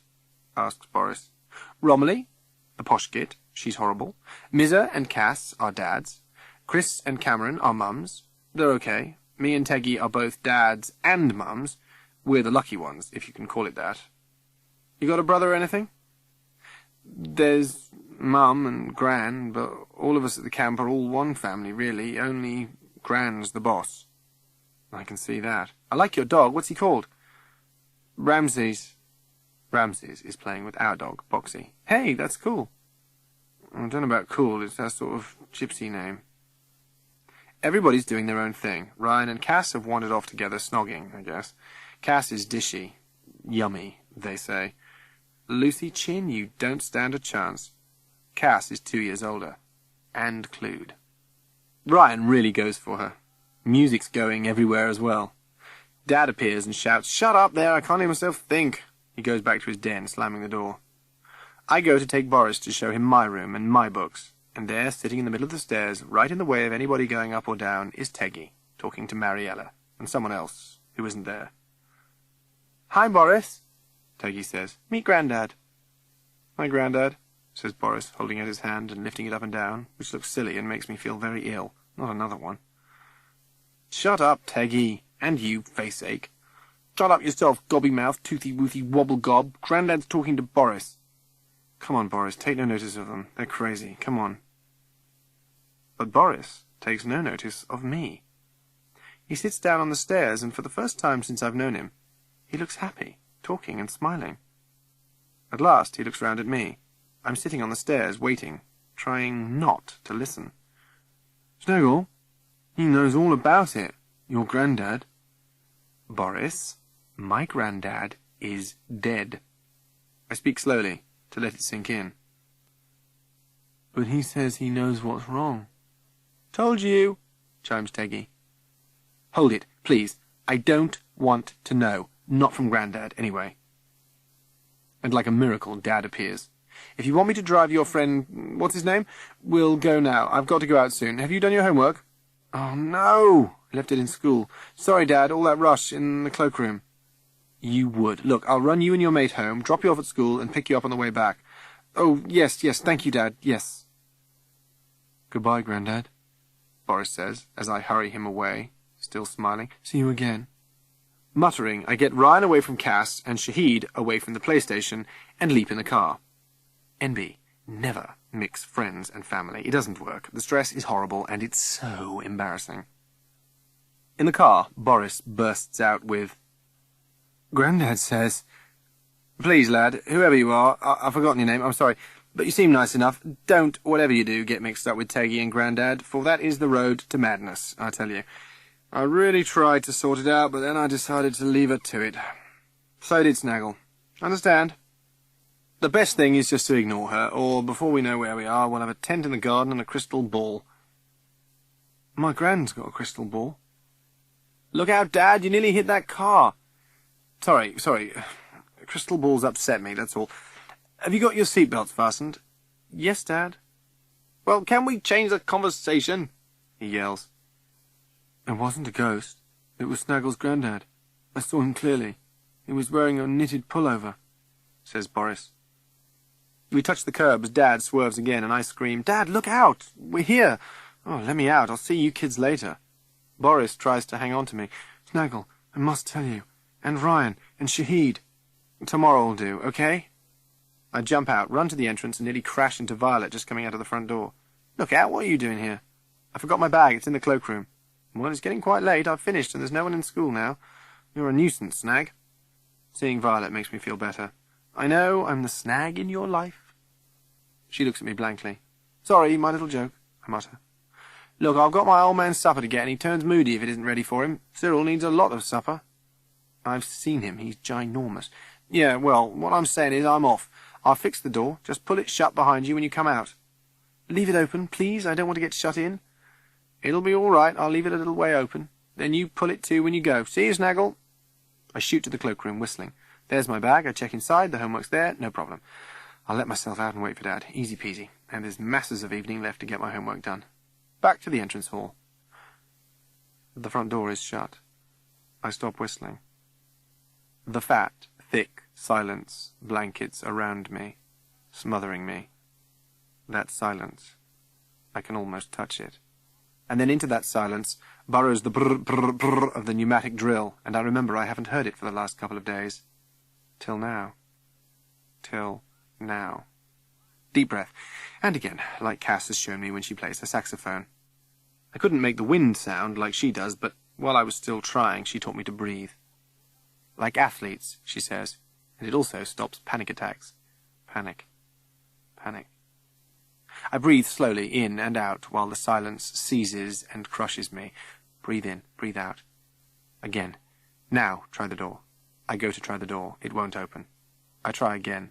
It still won't open. I'm shut in. Bang, bang, bang, shove, push, pull, bang, pull, pull, pull, shout, shout, scream, scream, help, help, let me out, get me out of here, please, help. The sounds echo and fall away to nothing, nothing, nothing, no thing, no, oh, zero, oh, no. Brrring. Stops. I'm alone in the school. The silence and me. Breathe in and out again, Snaggle. Okay, you're alone in the school. Alone in the school. Don't mind. Come on, be brave. Have some guts. Bottle, don't be a wimp. Chicken, nothing can harm me if I'm alone in the school. But am I? Suppose I'm not alone in the school. And what could be in with me? That's my problem. Who's there? Somebody's there, something's there, I can feel it, a presence. They say the school's patron saint, the martyr Saint Sativola, had her head chopped off at the well. Yes, that well, that was once in Well Street when it was open fields. She went there to fetch water, and her wicked stepmother, who hated her because she was a Christian, sent her servants there to ambush her and chop off her head. Now, moi, Snaggle, know that wicked stepmothers are unlikely. Stepdads are the real baddies, says Mum, and grins wickedly at Dad. And Mr. Merchant told us that heads and wells were part of the Celtic religion, so I don't know what I'm thinking, except that I'm here, alone, faced with a locked door and no escape. I remember Sally Fox crying once, 'cause she said she'd seen the saint in assembly, a Saxon lady carrying her head. Suppose she's here in the school now, with me. But isn't she supposed to look after children in the school? Me! She ought to. Perhaps she does. Me, I need help. My head's spinning inside. Help me, Saint. I'm sweating and the sweat's going cold. I'm so scared. What did Teggy say? New ghosts? So it wouldn't be Saint Sativola. New ghosts. Oh, no, please. She also says not all the ghosts are friendly. Please let them be friendly. I'm going crazy thinking like this. And the brr brr of the pneumatic drill is going again. Why is it brrring at this time of night? The men don't work at night. Is there really a drill? I haven't seen any near the school lately. Is that noise really something else? Something strange? A fiendish monster grinding its teeth? Bang, crash, on door, bang, shout, bang, shout, bang, shout. Don't leave me in here all night, please. Snaggle, say a prayer. Here goes. Dear Saint Sativola and our Father. The doorbell rings. The door opens. Dad! And Violet! And Teggy. I hurl myself at him and hug him as hard as I can till he squeaks. Hold on, he says, unfastening himself. It's nice to be loved, but don't go over the top. He forgot you and came back home, Tegg says. So I made him come and fetch you, 'cause I thought I heard you calling, and I made him get Violet to open the door. Teggy, I love you. I know that, silly. Come on. Chapter 14. Next morning, I wake up not wanting to go to school. My head hurts. I ache all over. I feel rotten. I'm hot. Mum comes in to get me up, and I tell her my temperature's up in the thousands. Rubbish, she says, after some horrible moments with the thermometer. Query, what makes you want to bite it off in your mouth so much? After a century, she takes it out. Nothing's wrong with you. Your uniform's ready on the chair. How can anybody, even a mother, be so unfeeling? Why are grown-ups so cruel? NB, article on grown-up cruelty? No, it would be too long. Braces on teeth, and now being sent to school when it's obvious I've got some terrible illness, probably cholera. At the thought of cholera, I twitch all down the bed. No, not cholera. But I don't want to go. Why not? Tell me. Is it your work? No, it's all right, but I don't like school much right now. Crazy things going on. What things? Ryan's busy footing round school being Sherlock Holmes to find out who shopped him, and even if he's a star player, he's a rotten detective. Kids giggle and run away. Lucy, Chin and the girl gang have got all the best parts in the end-of-term pageant and are showing off all of the time instead of just part of the time. And they keep taking the mickey out of Boris, and the other classes are getting at him as well. Sats are still missing, and there's going to be a row about it. Mrs. Summers pokes her nose everywhere on the lookout for bad behaviour so she can get us reported, especially Ryan. And I don't want to have a brace. Is that all? Any more problems? Yes, Mum. I clutch her hand. It's the ghosts. I know you don't believe in ghosts, but there's some funny things happening you can't explain. Look, just get on with your work, Snaggle, and don't worry. Term will soon be over and you'll be off to a new school. You'll probably never see Mrs. Summers again. I know she's awful. Just keep out of her way. As for the ghosts, Teggy says... Teggy's very silly just now. Your father and I are going to have a talk with her. Don't take any notice of what she says. There are no ghosts in your school. Believe me. You're quite safe there, as you have been for the last, how many, 6 years? If a ghost had been going to get you, it would have done it by now. Yes, Mum. Get up, get washed, get dressed, get off to school. Quit worrying. Yes, Mum, but I tell you, school's going crazy. Well, take care you don't. She turns to go. I pull at her to stop her. Mum, I don't want to go. There was something there with me in school last night. Honest, I was so scared, and I do really feel ill. Mum turns at the doorway. There's a poem about a kid like you trying to get out of going to school. I have the measles and the mumps, a gash, a rash, and purple bumps. My mouth is wet, my throat is dry, I'm going blind in my right eye. Off you go, Snags, school. But I don't go that day, after all. Mum goes to work, and Dad's an old softy, really. And so, him and me, we watched Godzilla together. It was fun. Not scary. Not like our school ghost. I wish you'd be a school governor instead of Mrs. Summers, I say. Oh, I'd be no good. Your mother would be better. Why won't she? She saw all the work Grandad had to do when he was one, and said she'd never want to do it. Besides, she'd never have time. Well, perhaps Mrs. Summers will get tired of it, or there'll be a miracle. Have we got time for another video? You're wicked, Snaggle. I should be working, you know. So should I. So we're both wicked. Chapter 15. Find a partner, Sir bellows, his words re-echoing throughout our small classroom. School trip. A mini one. And we'd been told that we'd need a packed lunch and some money about a week before.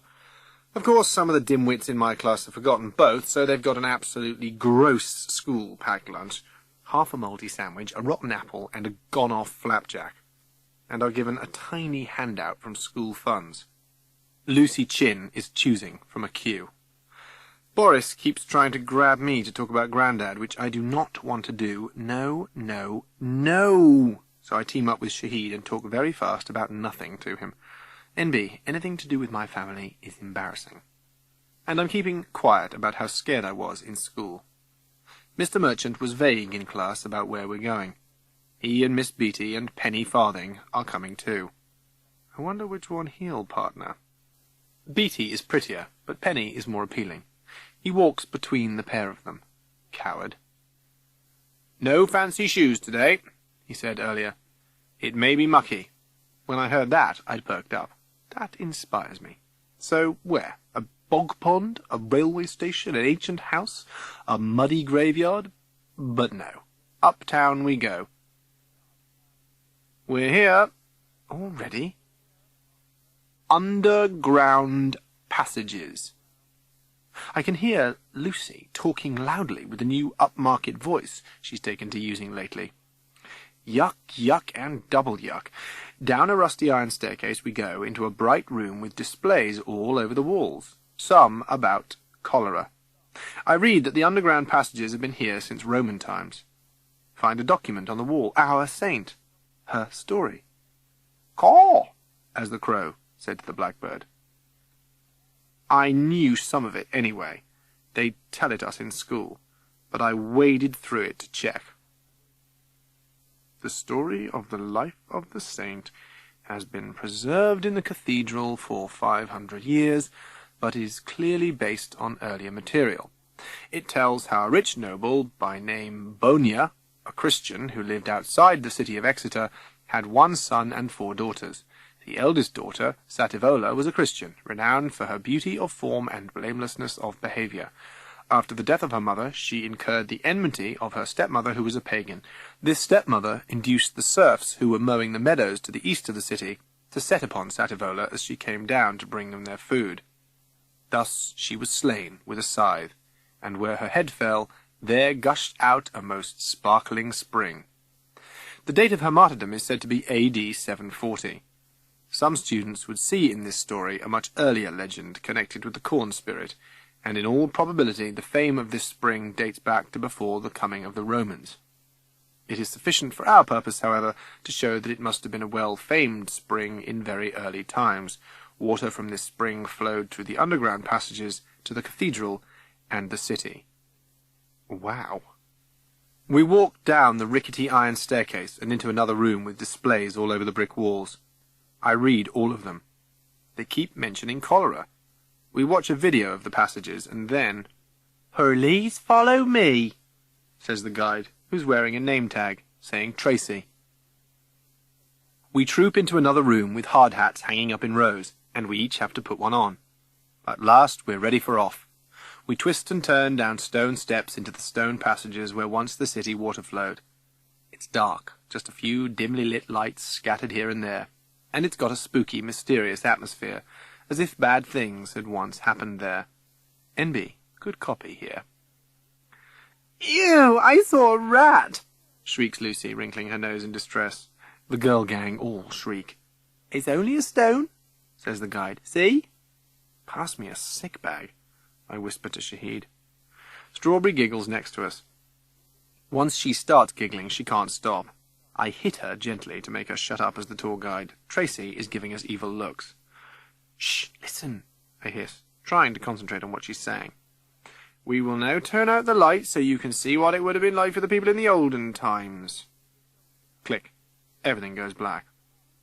"Oh, it's so dark!" Lucy squeals, playing the oh damsel in distress. Click. The lights come back on. I look at her and notice that half the boys in the class are around her trying to comfort her. How they find their way to her, I don't know, unless they can smell her sickly sweet perfume. I certainly can. Yuck. "Who would like to come down this very narrow passage on hands and knees to see how narrow it really was?" asks Tracy. Some of the boys and half the girls, not Lucy, she flinches at the thought of getting dirty, decide to go. And me. It's certainly very, very narrow down there, and almost completely black. I clamber after Shahid, hitting my head twice. Ryan nearly gets stuck. It isn't half cramped down here, until finally, daylight. Yes. I was glad to get out of there. We clamber out and shake ourselves off. Mud, stones, and grit fly everywhere, covering the others, who aren't dirty. Good. Our trip over, we say thank you to the guide and climb back up the steps where Mr. Merchant does a quick head count and frowns. Someone is missing. We're a head short. After cries of, "It's Santia, sir," and "No, it's Rod," "No, it's Sally," "No, I'm not missing, I'm here," only in the head, it turns out to be Boris, of course. "Snaggle, you're quick and little, you go and get him." I, slowly because she seems dim, explain to the tour guide, and she says she's too busy and I'll have to go see on my own. I don't much want to, but I think about war correspondence, and if I'm going to be one, I've got to conquer my fears. Even if I'm terrified? Yes. So I put the hat on and go into the dark unknown, and I can't find him. He's gone, disappeared, vamoosed. I say a word that Mrs. Summers would not care to hear, and explore further, breathing a bit hard, though I'm not afraid. Much. It's light, even if I am on my own. But I'm fed up. Query. Do small people get bullied more than big ones? Yes, yes, yes. Help! Help! It's coming from round the corner. Boris is in the dark, narrow tunnel, but where is he? I can't see him. I crawl on further. My knees will never feel like knees again. The tunnel floor here is not smooth stones, but rocky rubble.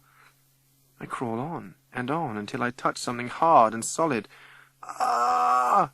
The tunnel echoes. Ah! It's Boris. What the heck are you doing here? Somebody, he whimpers, shoved me here and left me. I touch his face, and it's wet and snotty and crumpled. Who? I don't know. Do I? He's wedged into a corner. I pull him out into the passageway. What happened? I ask, wiping my hands on my jeans, which doesn't help dry them.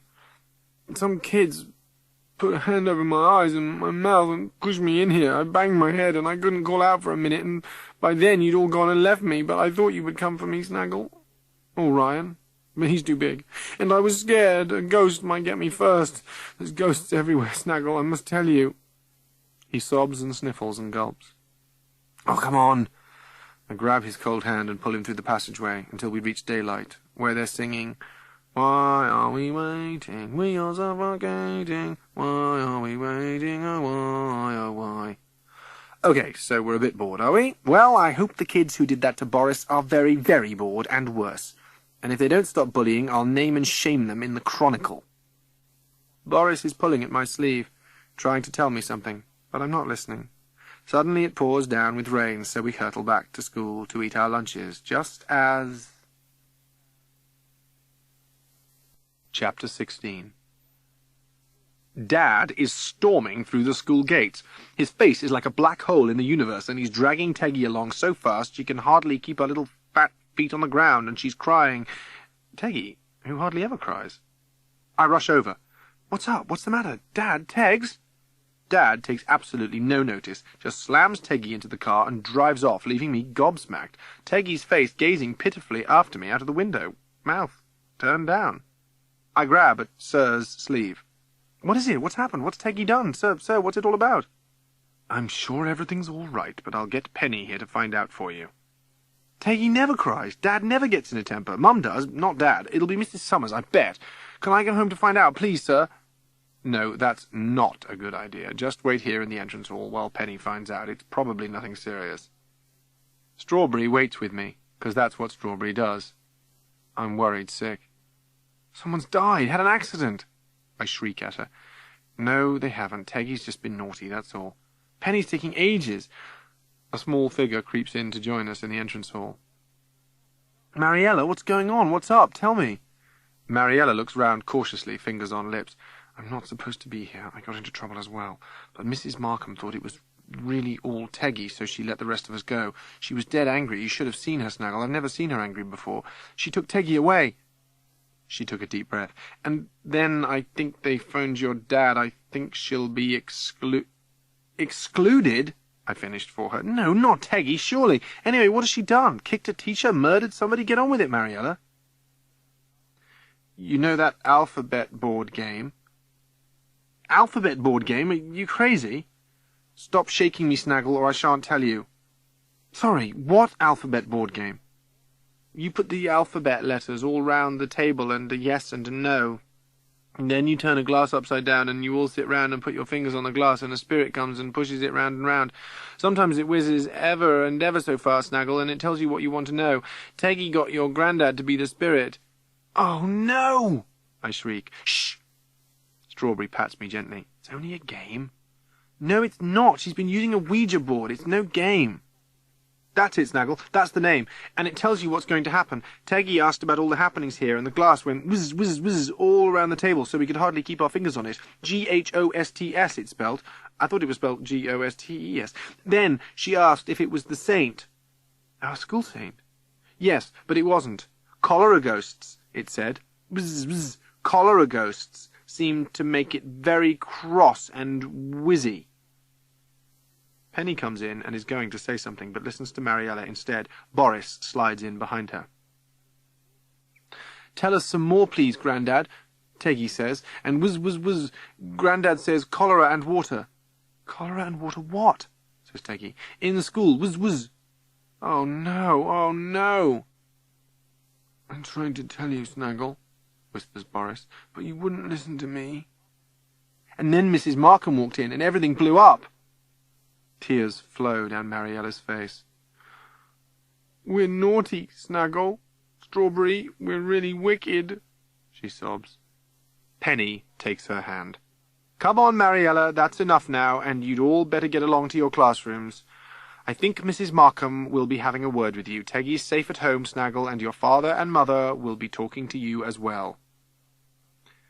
Outside in the playground, nearly all the girls from year 6 and 7 have linked hands and are swinging round and round, singing, "We're the girl gang, leaders of the pack. We're all things bright and beautiful. Get a load of that." Then I hear a mad roar as the soccer-playing mob rush in to break it up. But I'm not joining in. I want to go away and think before I go crazy. Chapter 17. I wake up not wanting to go to school. My head hurts. I ache all over. I feel rotten. I'm hot. No, not again, Mum sighs, popping a thermometer into my mouth. This time I'm not claiming my temperature's up in the thousands, and she's not reciting poetry. It's high, she says, after the mouth misery finishes. I know, but I can't be bothered to say so. I'm too tired even to think of the Chronicle.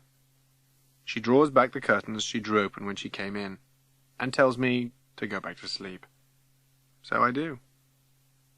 I wake up for the doctor, then after some tablets and a drink, I sleep again. Dad's there, sitting on a chair by my bed. I must be ill. I sleep. Mum again. More tablets and drink. What day is it? The day after yesterday, says Dad. Glory, glory. He's there as well. I must be ill. Sleep. It's Dad. What day is it? After tablets and drinks. The day after yesterday. Where's Teggy? Gone to stay with Granny. She's okay. Not Gran who's dead. Of course not. What's the matter with you kids? Teggy's gone to stay with Granny Jenkins, your mum's mum. She'll talk some sense into her. Long walks and multiplication tables for Madame Teggy, I think.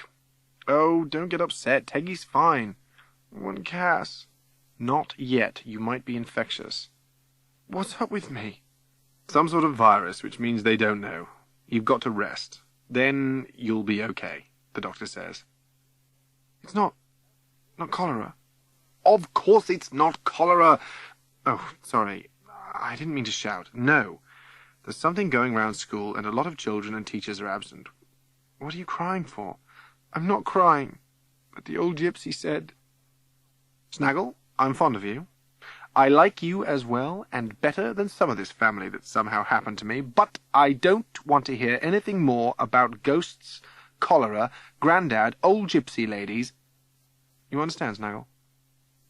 Yes, Dad. Can I get up soon? You can come down tomorrow, probably, though why anyone should want to in this house beats me. Cozy up here in your little attic on your own. You've got all your stuff here. I still want to come down. Tomorrow. The doctor's coming, and he'll say when. I start to think about the Chronicle, and things. Later. Dad, now I'm not infectious anymore. I'd like to go to the reference library before I go back to school. Yes, if that's what you want. What are you going to look up? Oh, just something I'll have missed. Being away. Oh, all right. Don't tire yourself out, though. And don't worry about missing work. Half the school's been absent, they tell me. But I'll take you. Thanks, Dad. I'm pleased you're using the library. You wouldn't be if you knew what I was looking up, I think. I can't use his computer because he's got a secret password to stop us lot going on the internet after he nearly fainted from shock after one enormous phone bill. He'd thought it was a mistake at first, till he found out we'd all been surfing on it day and night. And since he's a computer genius, none of us can crack the code. Chapter 18. The reference library is full of silence, but it's not the scary kind. It's friendly and peaceful. People reading and writing and minding their own business. No one takes any notice of me. The librarian has fetched me the books I want, which Mr. Merchant told us about. and I start to read about the cholera that hit this city in July 1832, after it had crept through the county on its nasty, germy feet. Here goes. Dad'll be pleased with me. Where the rich lived was clean, pleasant, and leafy, but in the other parts the narrow, winding streets were full of rubbish, sewage, and animals scavenging for food. People kept pigs under the old city walls. Everything was thrown out onto the streets or into the river, any old muck. Then they drew water out of the same river for drinking and washing. Often a dozen houses shared one lavatory. My mind boggles. Oh, no, not bogless. Some water came from our well and the underground passages where Sir had taken us, but people had to take their turn in long queues for just a pitcher of water from the slow-flowing river. When news of the cholera came to the city, the Board of Health ordered the red flannel belts. These were useless and a waste of money. Water carts tried to clean the streets, but many more were needed. Streets were whitewashed, made no difference. The cholera raged on. The smell was horrific. Dirt, sewage, animals, and death. Tar was burnt to disguise it, but that smelled awful too. All bedding and clothes had to be burnt, which meant more grief and misery for the poor, who didn't have much in the way of bedding and clothes to begin with. People died quickly, alive in the morning, dead at night. The numbers of the dead rose higher and higher throughout the summer months of 1832. It was hard to keep up with the burials. It's like the terrible pictures of global disasters, I thought, the dreadfulness that follows floods, fires, volcanoes. It was like that year, all around our school. The Pester House, the old plague house, was full. They turned our school into a hospital. This is it. I'm getting there, I think. People were scared stiff. The cholera brought more horrors. People lay dead in the street before being carted away. Wild things happened, bad things, drunkenness and cruelty, and terrible mistakes. But there was kindness and consideration too. People looked after one another, cared for each other, comforted each other, especially the poor. But, and it's a big but, here the description of things that happened is ghastly. N.B. Ghastly? Ghostly. I can't stop reading. Horror! And then I read. But the most lamentable and unnatural instance of neglect which happened was that of some children by their father. This man, having bedding and ample accommodation, placed his 2 dying children, H and S.L., 22nd of August, on the landing of the staircase upon straw, and there they both died. His sole reason for this inhumanity being the saving of his goods. Oh, no! Oh, no, no, no, no! Cass is nudging me. You finished. It's time to go. Come on. We creep out. Find out what you want? She asks. Yeah, I think I have. It's a bit hairy at home. In fact, it sucks right now. Teggy's back, and we're all lined up in front of Mum and Dad. Romilly, Mizza, Cass, Cameron, Chris, me, and Tegs. Mum has her hanging judge look. Very stern. And Dad tries to look as if he's serious and strict as well. Here we go. Videos to be checked by a parent before use. Early bed for all. Even me, shrieks Romilly. Homework and music practice table on wall to be ticked off. Exercise program for all, plus healthy eating program. No more Grandad except for visits to his and Grandma's grave with a parent. No more point horror, Goosebumps, or any other horror stories or magazines. No piercing except for ears. No clubbing. Romilly, Cameron, Mizza all shriek. No cigarettes. No alcohol. No illegal substances. Anyone. She's not a lawyer. She's a prison warder, mutters Mizza. Then Mum and Dad go out of the room and hell breaks loose. Nobody is going to abide by those rules. If they want trouble, they can have it, hisses Cameron, pulling up his shirt to show both nipples with really groovy studs in them. I'll have my tongue done tomorrow, shouts Mizza, bouncing up and down in fury. I'm off out, Romilly says. My new boyfriend won't stand for all that Christopher Robin crap. Cass, where are you off to? To do my practice, Cass says calmly. And I'd wait a bit before you all start rebelling. It'll calm down, you see. They won't be able to keep it up.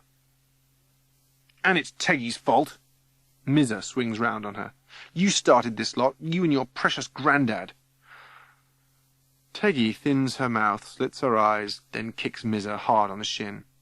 She's very powerful, built like a tank is Teg's, whereas Mizza's just a thin Lizzie. As Mizza howls in pain and hops up and down, Teggs grabs my hand and we escape right up to my room in the attic and bolt the door, then fling ourselves on the bed. I'm bushed.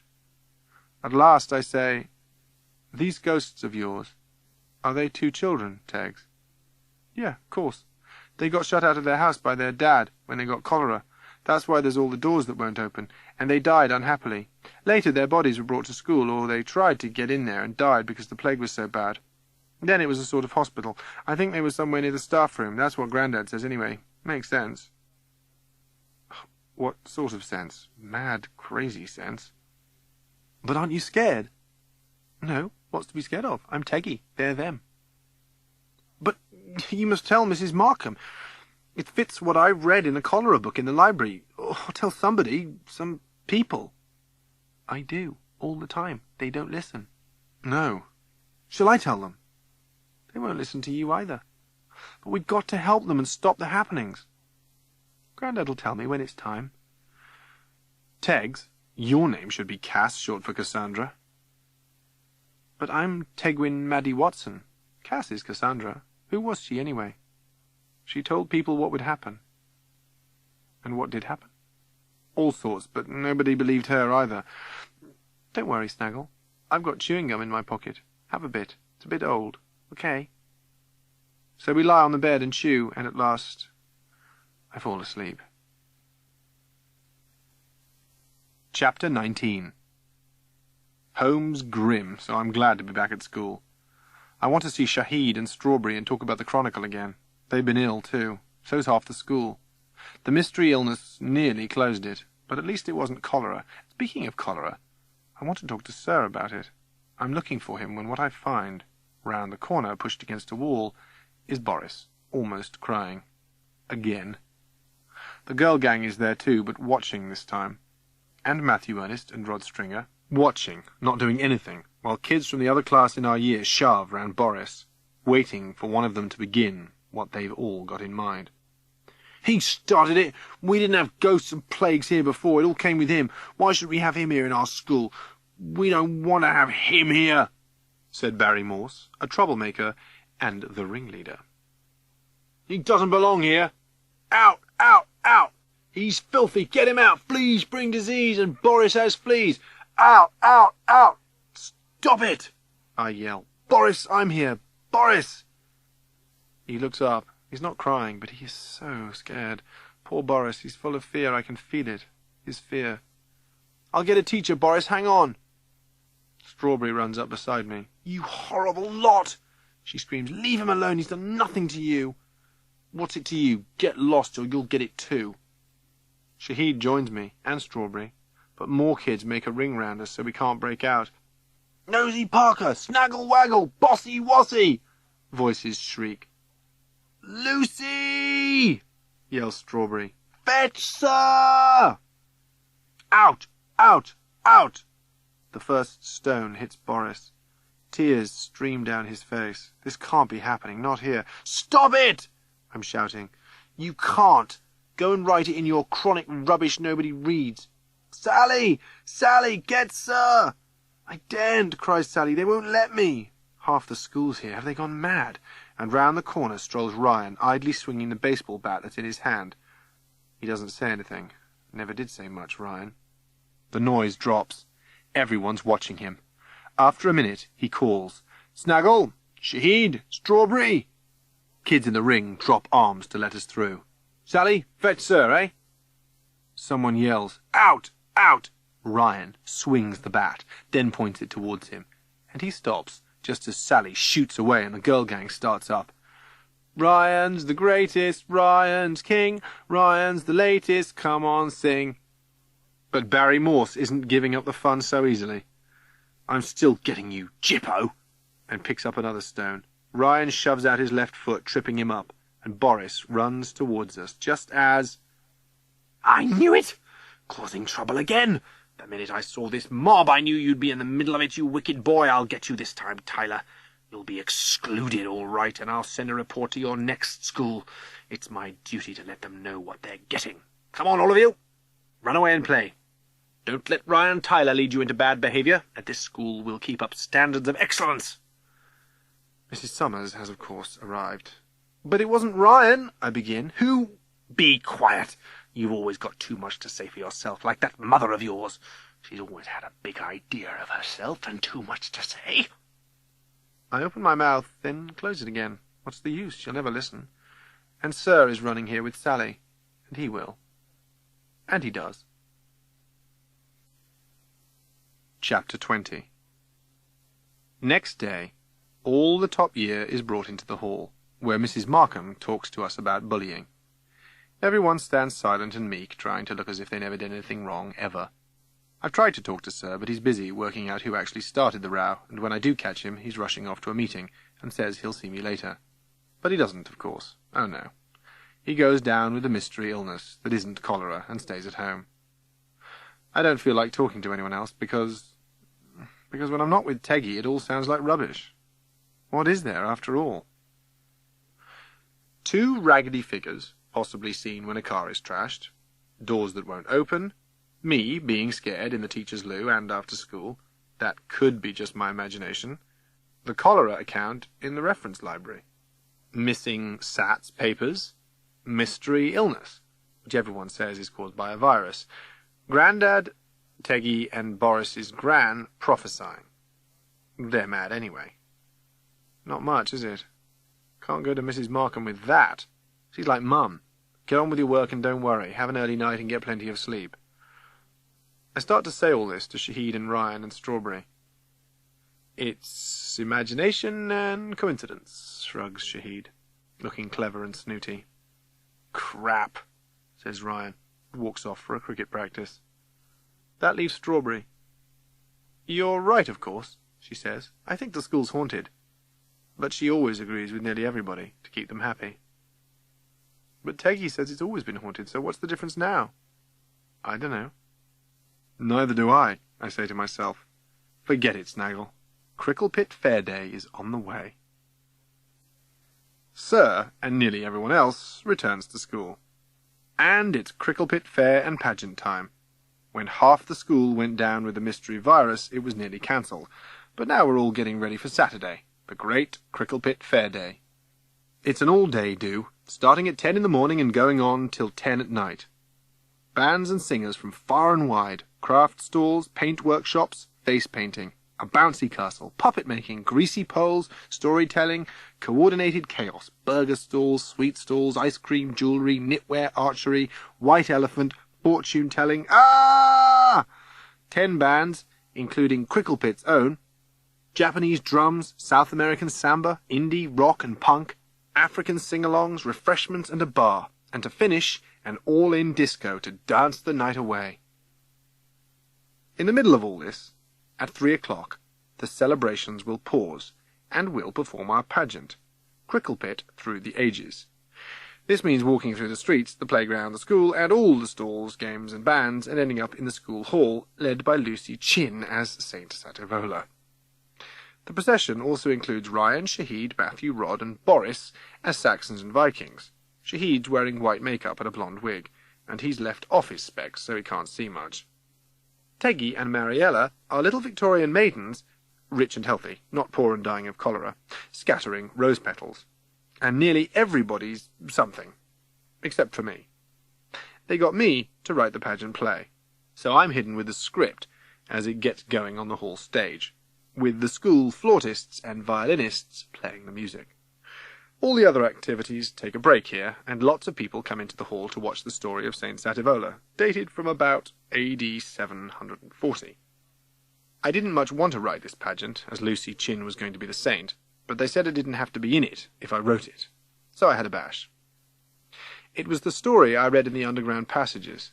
Saint Sativola is very good and kind to the poor. What about poor Boris, I think? And she and her dad and Mum are jolly happy till Mum kicks the bucket, dies, and the wicked stepmother arrives. She takes an instant dislike to Sativola and treats her harshly, especially when she finds out that she will inherit all her father's land. So she plots with some wicked servants, bribing them with gold to murder Sativola. The servants are reaping in a field by the well when Sativola comes to draw water. She offers them some, but they kill her, cut off her head with a scythe, and then flee. Her brother finds her headless body later.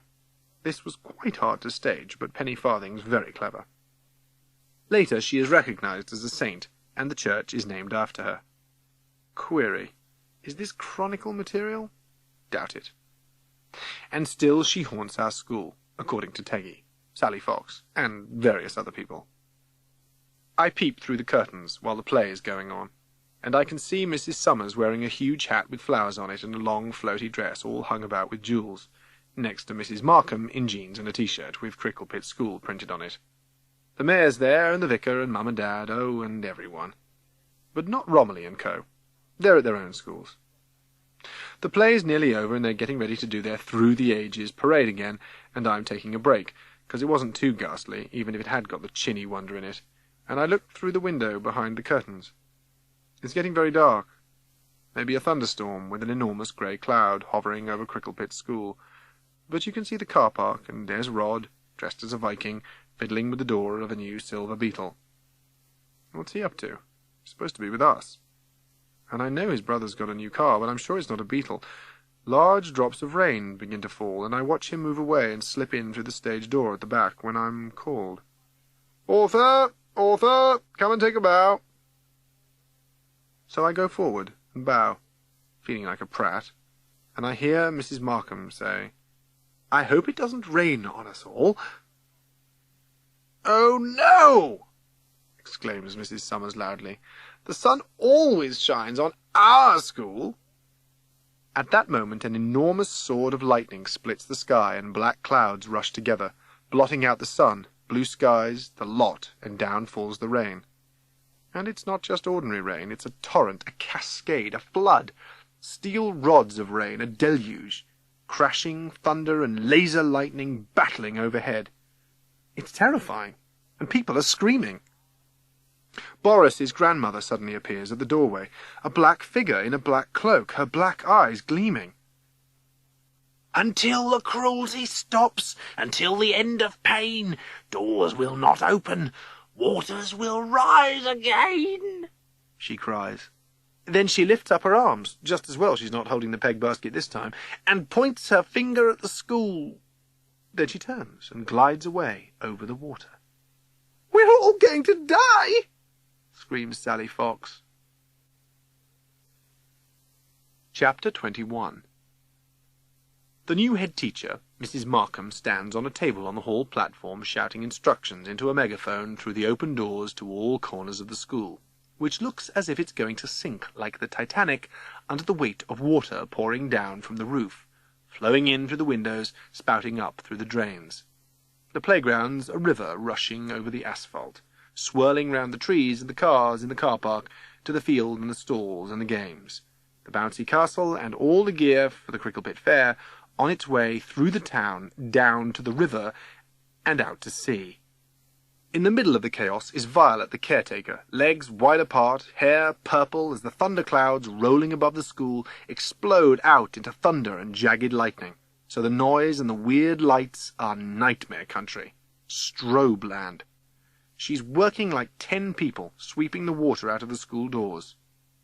Her huge husband, Cyril, has come in from their house next door, and stands miles higher than anyone else, lifting furniture and books and little ones out of danger, Strawberries comforting them.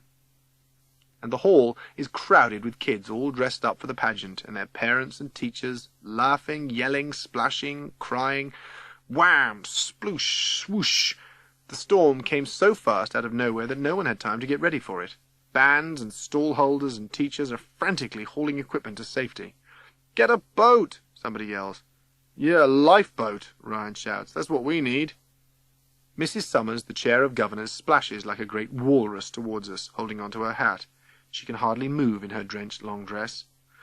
"Put your backs into it, you children!" she yells. "We'll drown if we do that," Ryan shouts, towering over her. "Oh, it's you, is it? Yes, it's me, but I didn't start this lot. You can't blame me this time. She turns away. Ryan pretends to shove her down into the water, but stops and splashes me instead, so I'm wringing wet, sopping, saturated, soaked. But then we all are. A school for sponges. I try to push him down into the water, but he's too strong for me, and I end up flat in the flood, shrieking as all the props of the pageant and books, folders, posters, and tapes float all around me. A year's work heading out. Where? Down the drain? Out to sea? "This horrible year," calls out Mr. Merchant to Mrs. Markham. "All this damage, the awful waste," she splutters. I think she's crying, but head teachers don't cry, do they?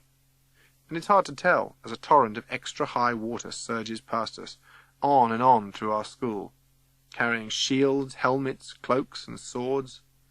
"Everything's drowning," cries Matthew. "It's the end of Cricklepit School." A stomach-grabbing scream splits the air. Mrs. Summers slips, and a table crashes on her with all the chairs piled on it. She's pinned down in the water under the chairs. Mr. Merchant and Violet struggle towards her as she tries to free herself, but she's hurt. Her hat's fallen off, and her yellow curls go drenched and stringy in the water. And she looks not like Mrs. Summers, J.P., Chair of Governors, Terror of Cricklepit School, but like a feeble old woman in need of care and assistance. And it arrives. Getting there before the others, Ryan is at her side. He pushes off the chairs and table and lifts her up as Sir splashes over to them with Violet. Many hands carry her to safety on the platform. As I try to reach them, heavy trainers and sopping gear dragging me down, though at least I'm not in Saxon garments, I hear Ryan saying, "You'll be all right, Mrs. Summers. I'll look after you." So that's why Strawberry says he's the saint, I'm thinking, when I hear him whispering, "This hurts you more than it hurts me." There's a bit of a grin on his wet face. "Here we are on the stage, together with the rising floodwaters." "Huh," mutters Ryan. "That's great. We're all going to drown, and I still haven't found out who trashed the car." "The ghosts, maybe?" "Oh, don't talk stupid, Snaggle. That's crap." Watching Rod splash up to us, a flashback shoots into my mind. Rod in the car park, fiddling with the silver beetle. And I know. You! It was you! You trashed the car! You did it, Rod! I know it was you! He turns and starts to slosh away, but he's gone red. He shouts over his shoulder, "Don't talk rubbish! You ain't blaming me for what I didn't do!" He looks terrified as Ryan moves towards him, full of menace.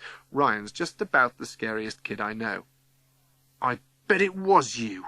You're mad about cars. You're always going on about them." He spits. Thunder crashes above us, simultaneously with the streak of lightning. The storm's right above us now. Rod tries to move more quickly, but he stands no chance. Ryan grabs him and plunges him face down into the water. Rod's head emerges, spluttering. "Going to tell the truth now? I didn't do it, I swear!" Ryan pushes his head down again. I grab his arm to stop him. Ryan scares me stiff in this mood. He shrugs me off. "Tell the truth!" Rod comes up, streaming, terrified, stuttering. "I didn't mean it. I never meant it. I didn't want to wreck the blooming car. Don't duck me again. Please, Ryan, let me go." "Tell me then." "Nobody was around, and I wanted to drive it. It was all brand new and shiny. My dad's broken into cars. I've seen him do it, but I didn't mean to, Ryan, honest. I was just going to drive it round a bit and put it back. But the wall got in the way. I didn't mean it. It wasn't really, Ryan, honest. It wasn't really my fault." Beside us, Mrs. Summers tries to sit up. "Well, why did you say it was me who did it then?"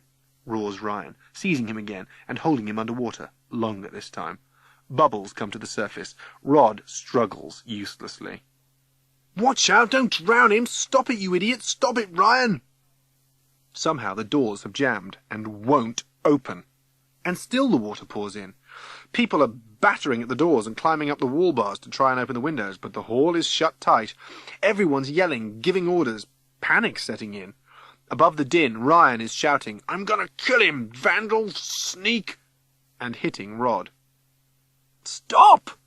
croaks Mrs. Summers. "It wasn't him who told me." Ryan releases Rod. He crawls back to the stage, gasping. "I never said it was you, Ryan. I nick cars, but I'm not a grass. I don't tell tales. I don't know who said it was you." "Who was it then?" "Mrs. Summers," raises her head. "Matthew Ernest told me it was you, Ryan," she says. Matthew's moving away, pushing through the water as quickly as possible. He'll swim for it if he has to, through the rapidly rising waters. Bits of me that aren't scared stiff think what a brilliant article this will make, but they'll never let me print it. "And you believed him!" Ryan's roaring like a bull, shaking his fist, his face bright red. "Matthew, you creep, why did you? What did I ever do to you?" Despair and misery are stamped all over Ryan. Rain splats down on us. The roof will come down soon. Matthew's talking now, words rattling like popcorn being heated up. "Yes, it was me, 'cause I hate you, Ryan Tyler. You're a big head. You think you're so great at everything. All the girls fancy you. Ryan this, Ryan that. The Ryan fan club. I was really cheesed off when they let you come back. I wanted you excluded forever. Give others a chance. Like me, I tried and tried, and I didn't get in the first team. My dad was gutted. He was in it when he was a kid here, and I know I've mucked up the sats, and Mum will be mad, but you even went out with Lucy. I wanted to. You did, and you dumped her, and she still didn't like me. No one does!" "Oh, poor Matthew," someone says. It can only be Strawberry. He turns to her, and his tears fall into the water along with the rain. Ryan staggers and holds onto the platform, looking shattered. "Don't hit me," sobs Matthew. "Don't hurt me, Ryan." "What's the point of hurting you, you miserable, scrawny little runt?" Ryan shouts. "Oh, what the heck!" He's nearly crying too. "But why didn't you say who it was?" he asked Mrs. Summers. "How could I? His mother's my best friend. Matthew's my godson, you see." And out of the watery chaos and the rising mist comes Teggy, with Mariella and Boris in tow. Teggy climbs on the table with Mrs. Markham. Still the rain hammers down. Something's happening. It's changing. But the mist's thicker, and I can't see very well, and I'm deafened by the loudest thunderclap ever. I can't think. Where's Dad? Where's Sir? Where's Mum? The waters rise and rise. Where's it all coming from? What's going to happen to us? Teggy is pointing at someone. Lucy Chin. What the heck is she pointing at her for? At least I think it's Lucy, but she's wearing her pageant outfit as the saint. Yuck. So it's hard to tell. What with the roar of the water, the shouts, the mist.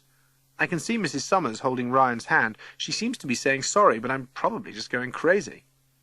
Still pointing at the Chin, Teggy yells, "Stop it!" "I wish I could!" cries Mrs. Markham. "How? Tell me how!" yells Sir. "Not you! Saint Thingy!" shouts Teggy. She waves all round at the dripping roof, the flooding floor, then back to Lucy Chin, who's grown long, fair plaits, and stands about 6 feet tall in a shimmering robe.